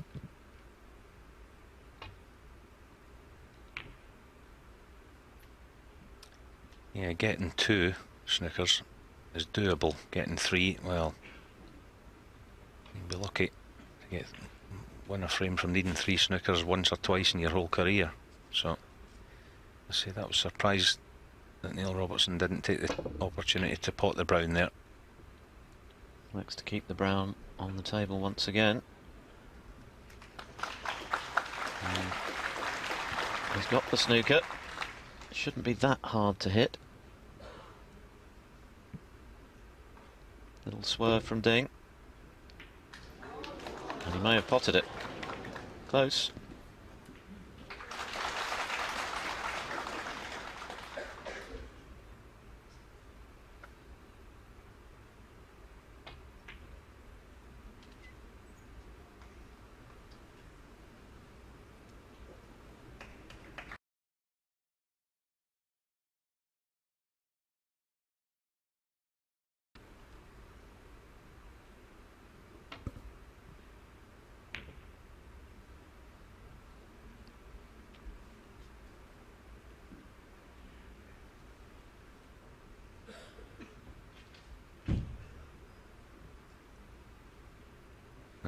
Will he take the opportunity to pot the brown, sorry, this time?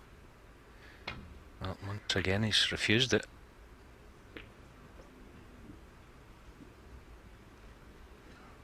Well, this is a long shot for Robertson.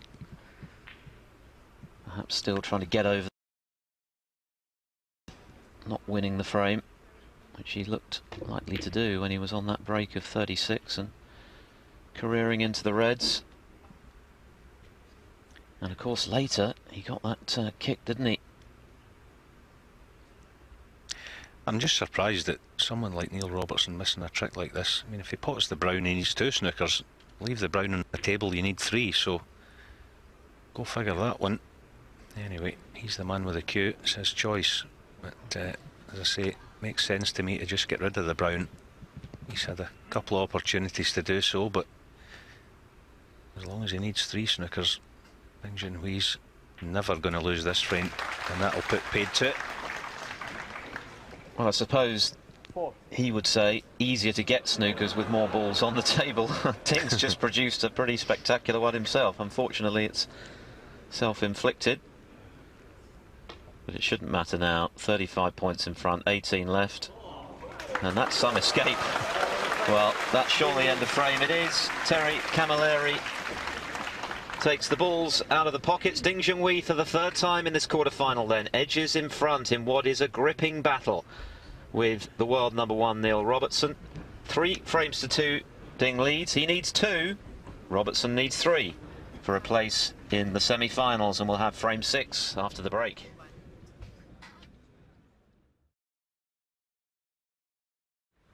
And a big one for Neil Robertson as we near the winning line. Ding requires 2 more for his semi-final place.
Barry Hawkins has closed to just 1 frame behind Mark Selby on table 2. So Selby 3, Hawkins 2.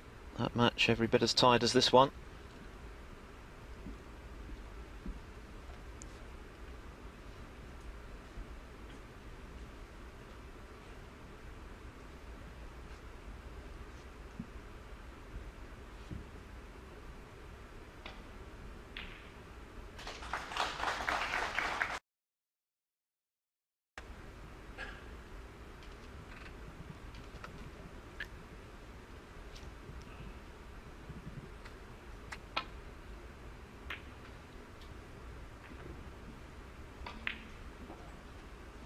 Yeah, no path to back to bulk there, Neil Robertson, so just settled for the containing safety.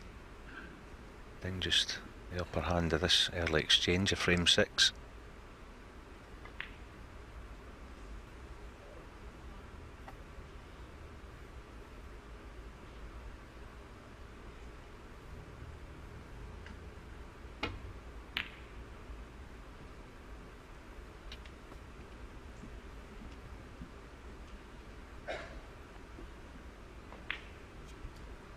This time he can not, so that was clever from Neil Robertson, just buying himself some time there.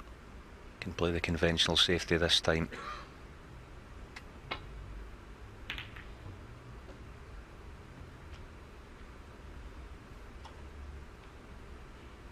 Unlucky not to get in behind the green. Good pace on the cue ball though. Well, for the most part, the safety in this match has been outstanding. A number of times Ding Junhui has found himself tight under the baulk cushion. But the Chinese's tactical game has been every bit as good.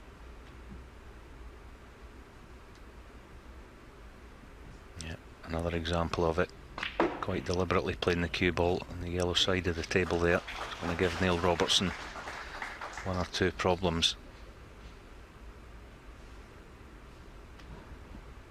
think he can get through to the red nearest to the left corner. He may be just thinking of taking it on.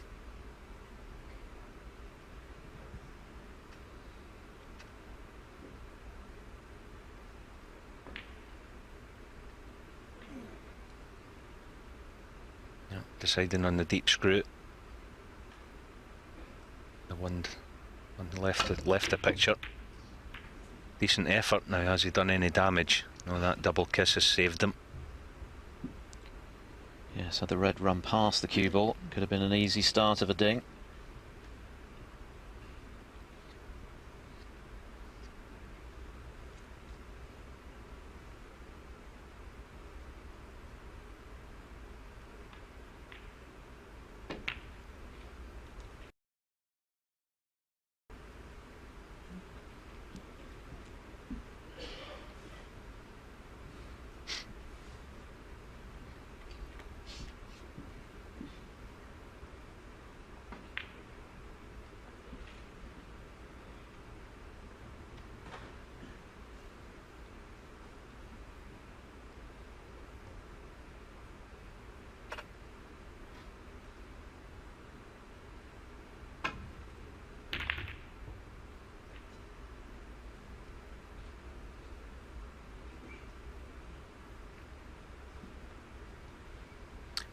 Cagey stuff out there, isn't it? They both know the importance of getting the first clean-cut chance here. Both taking their time, as we've said, over the safety and shot selection.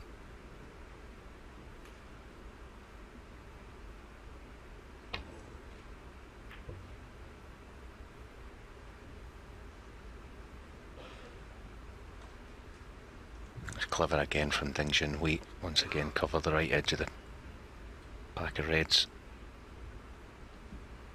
He just seems to be one step ahead of Neil Robertson in most of these exchanges.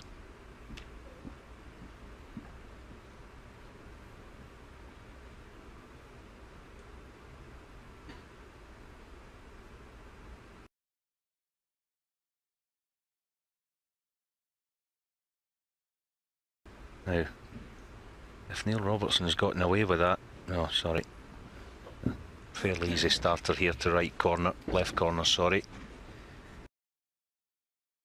What can he do as far as getting on a colour? Probably take the one, the thinner one of the two reds. He can stun through the gap. So one good positional shot here, and you'd fancy him to score.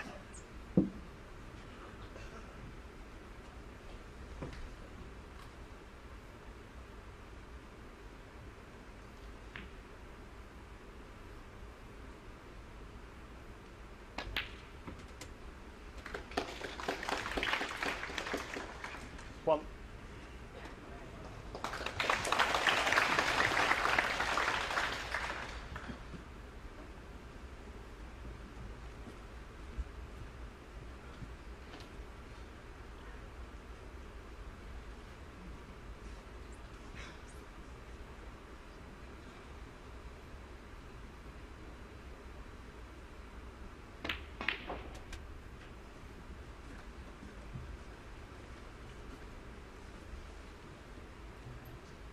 Six. Clever little shot there from Ding. Played for a choice of 2 or 3 reds. He'd be keen to get rid of the one nearest the pink spot.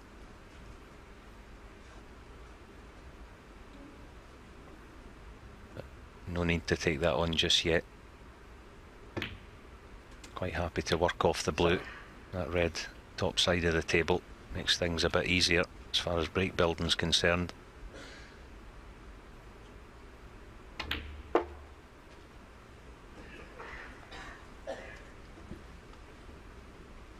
Well.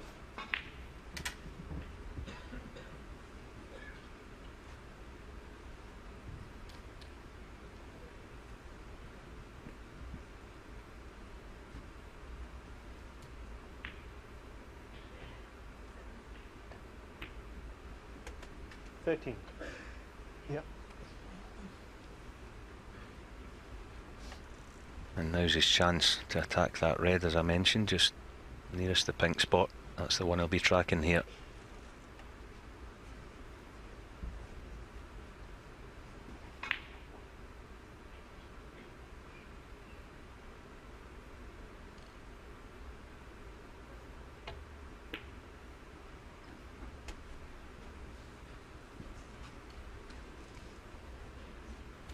18.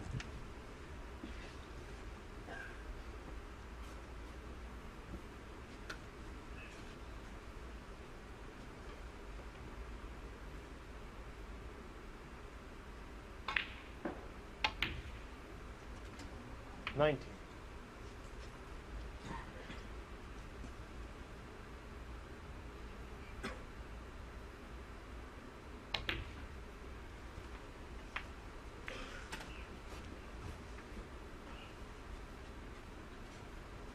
$25.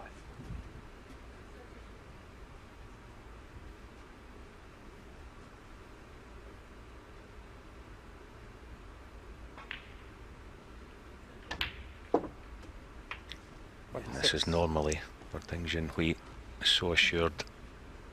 Little stuns around the pink spot. Doesn't have to do much with the cue ball position wise.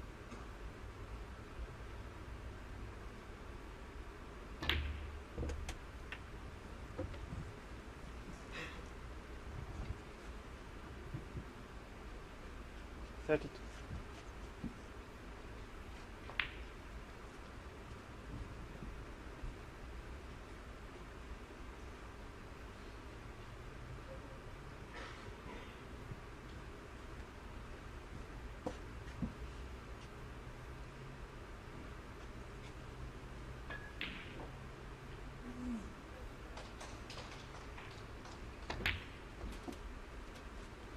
$33.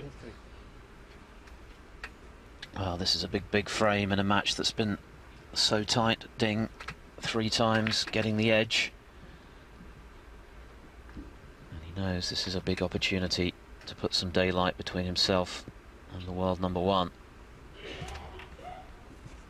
And move to within a single frame of another major semi-final.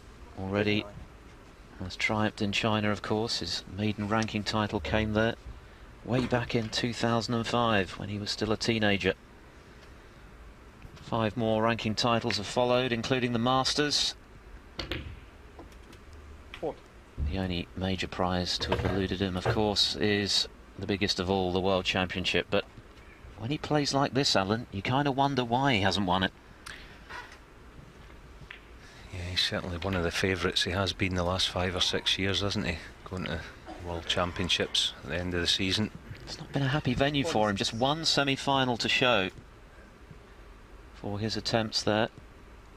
And in fact, he's only been past the second round on a couple of occasions. It's a bit of a mystery, frankly. 47. There's still time, though. There's plenty of time for him to address that anomaly in his otherwise glittering career. Only 26 years of age. Look what O'Sullivan's doing at 37. Look what Mark Davis is doing at 41. Barry Hawkins now into his early to middle 30s, reaching the final.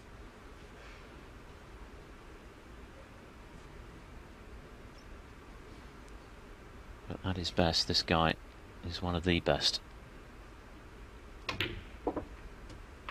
54. And just getting to the point where you almost got the frame in the bag. Just one more red and pink. Should be enough. 60.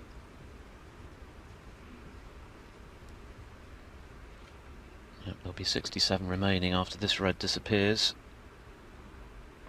So pink and one more red would suffice. I think it's the way he's taken these has impressed me, Phil. He's been measured, hasn't he? He's taken his time, he's worked it out. He's had that cue ball on a string for the most part. But you just sensed that he knew how important this visit to the table was.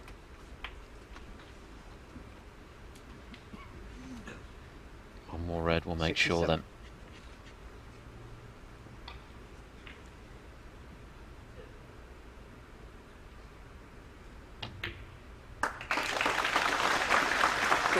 Crowd know it. Ding knows it. Neil Robertson knows it. He's going to be 2 frames adrift and he's going to have to win the remaining 3. That's a tall order, the way this man is playing right now.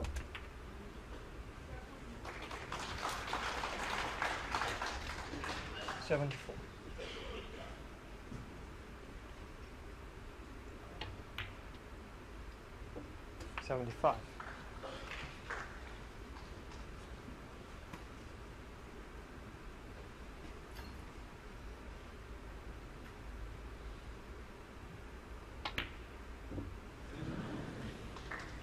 Well, 75 pity. in Spain. Junhui. No century, but he takes a 2-frame lead. Does Junhui at 4 frames to 2.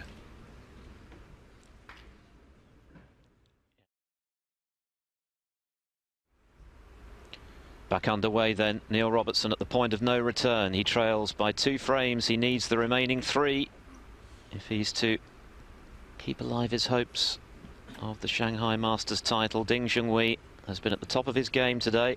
Neil Robertson not far behind, if truth be told. Remember, he cracked in a century to level the match at 2-all. Was a little unlucky in the 5th when he didn't get position he deserved off an excellent shot. But it's Ding who's taken his chances very well, and he's played an excellent tactical game as well.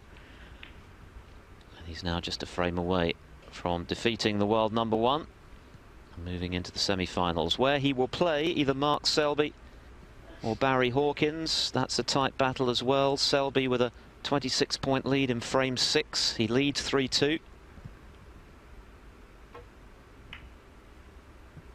And remember, earlier on today, victories for Zhao Gudong against Mark Davis 5-4 and Michael Holt 5-1 over Kyron Wilson. So it's Gudong against Holt in the first semi. You can enjoy them here with us live on Eurosport. Best of 11 semi-final stages onwards. Final over. Best of 19, I should say. As Robertson finds a long red, and he needs to produce pots like that right now.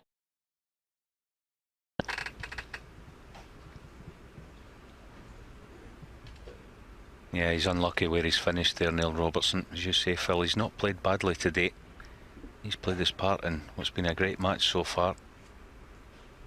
We say it many times to other professionals in the game, you don't have to do much wrong these days and you're on your way home. He never got a look in the first frame today. A couple of little mistakes in frame 3. The last couple of frames, well, frame 5, just 1 or 2 little mistakes, but once again never got a look. And that last frame, in between that, he should have break a 70 and 104.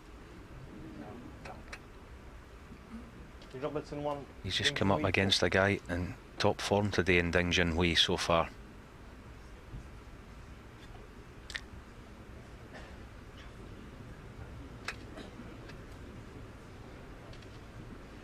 And having not reached the green there with a roll up, Junhui didn't even need to come out his chair, straight back in.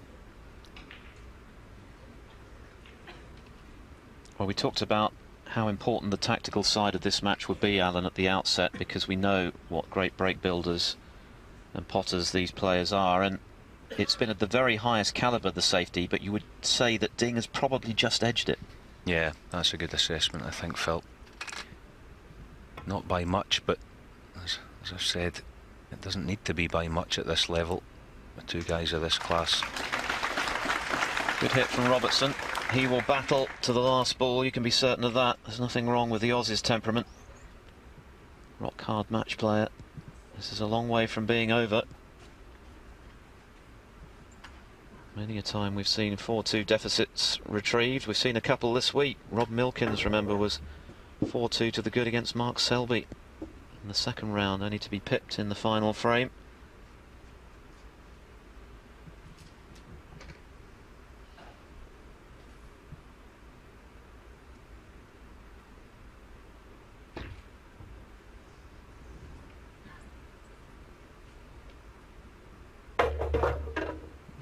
Another good safety from Ding.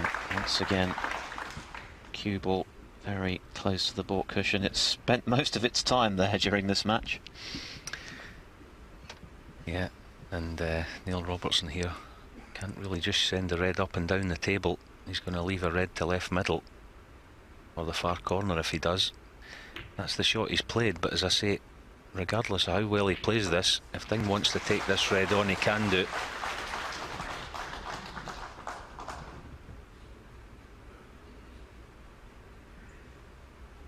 One of those shots where sometimes you just feel like you fancy potting it, other times you don't. It looks like he's taking it on.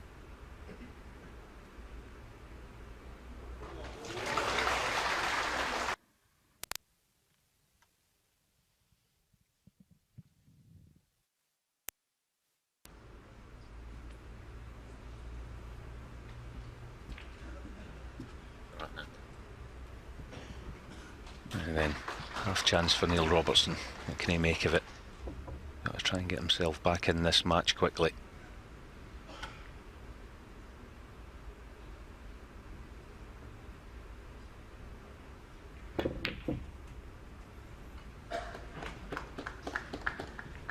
One. Didn't quite play that as planned. Now what sort of angle, if any, does he have on this yellow?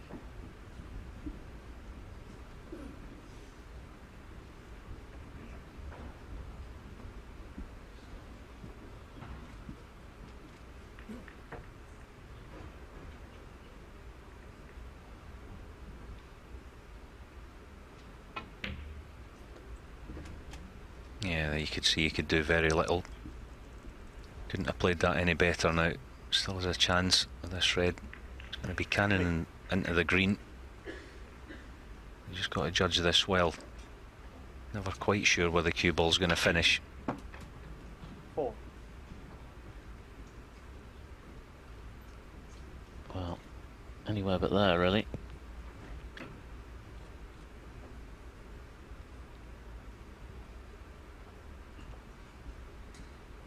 Mark Selby has taken a 4-2 lead now over Barry Hawkins on the other table, so Selby just a frame away.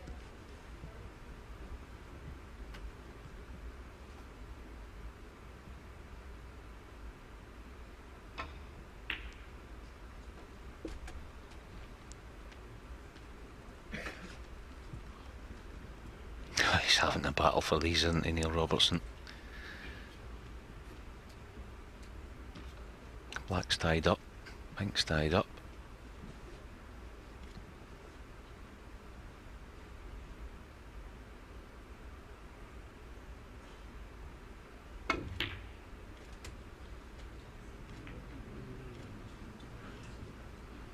Ten. Where does the black go?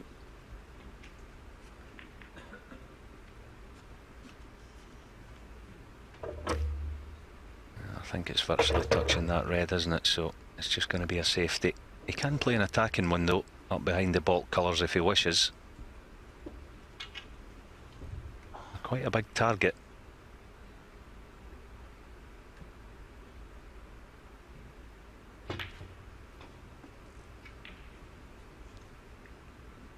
Neil Robertson 10. Wanted to just slip past the brown there, didn't he? If he had done so, he'd have been right on the baulk cushion again with the cue ball. Yeah, just fractions again, isn't it, coming into play there. He's a quarter of an inch from having Ding Junhui in all sorts of trouble. Right. Ding's going to be tracking in behind the baulk colours, and that looks pretty good, this does.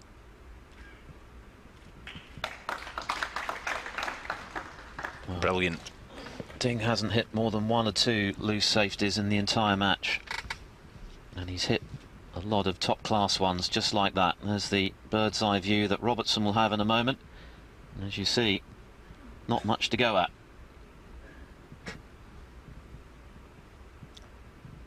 Yeah, certainly no return to baulk. He may just play the 2 cushion escape here.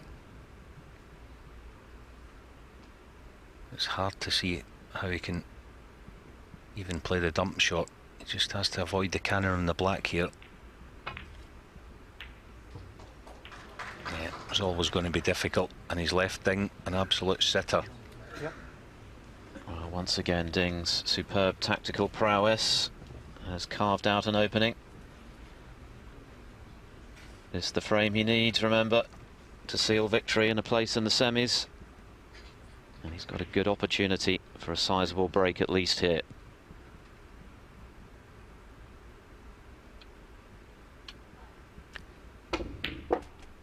One.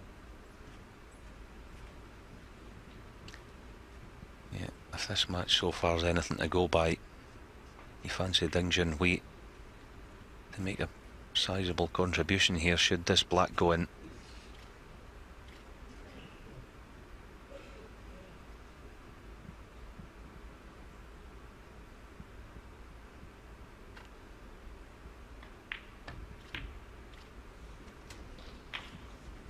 And you get the impression that we may not have seen the best of Ding Junhui yet, Alan. He's already achieved so much in the game, but I get the sense that every year he's maturing that little bit,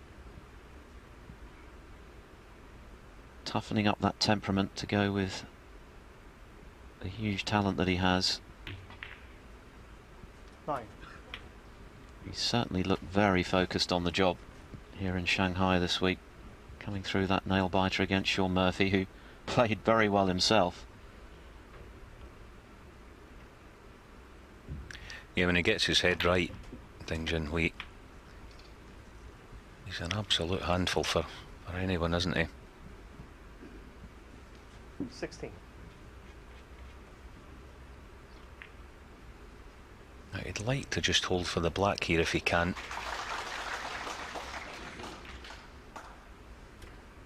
17. Yeah. Absolute prime position then.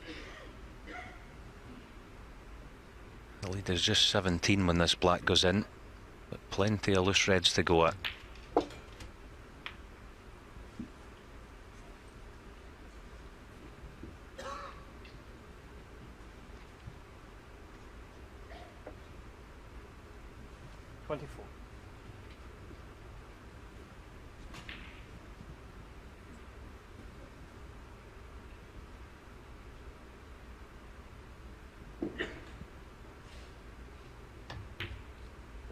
And Ding Junhui, of course, 25. is normally very good at getting over the winning line.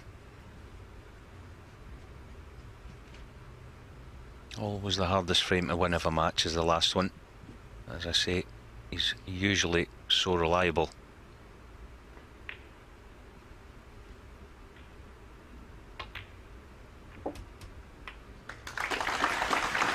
Played that very nicely.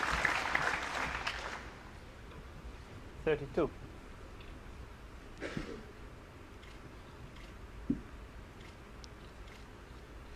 He's a couple of shots away here from really having this frame at his mercy. Already 25 to the good.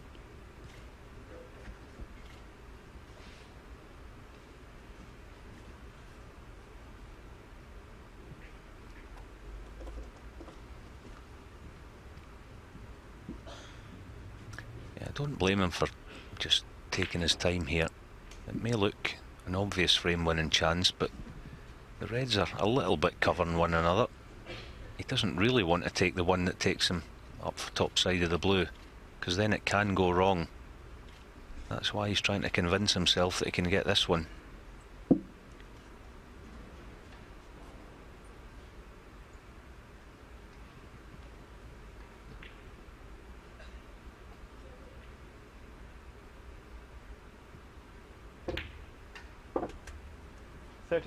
Oh, played it to perfection though.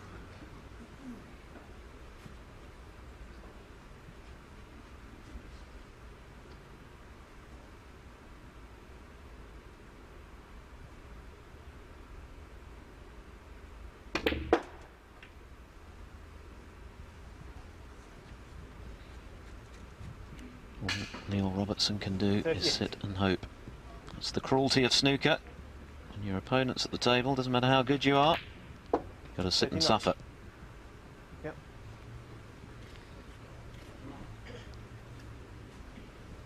Yeah, he's been very impressive, hasn't he, Ding Junhui, in every department today.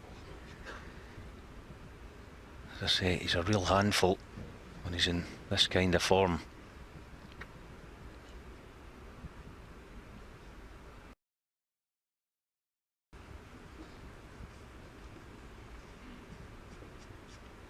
Would like to have come just a little bit further, but should be okay.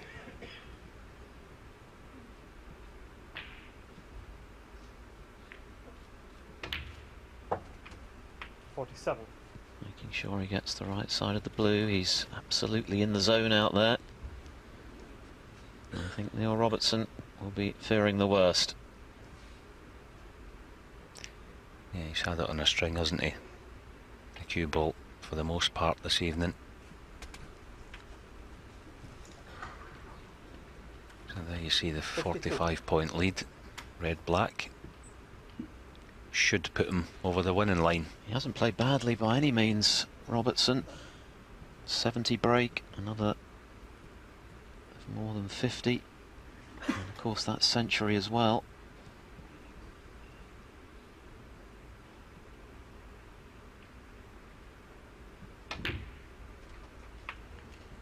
$53.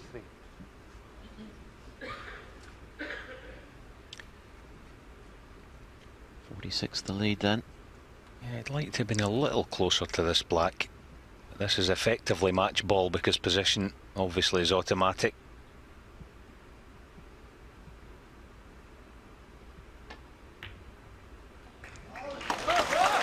In it goes, the crowd get excited, they know that was the ball, and with the elementary red to follow, it's Ding Junhui who's moving into the semi-finals. And what a performance the Chinese has put on in front of his home crowd. This has been a real masterclass against a top opponent. He's had to get past Sean Murphy,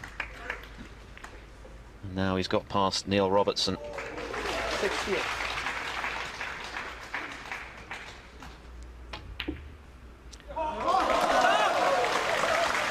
And the dream final of Ding Junhui against young Zhao Guodong is still a possibility. What an occasion that would be. Zhao, the qualifier, of course, has had an amazing run, beating Maguire, Lyons and Davis earlier today.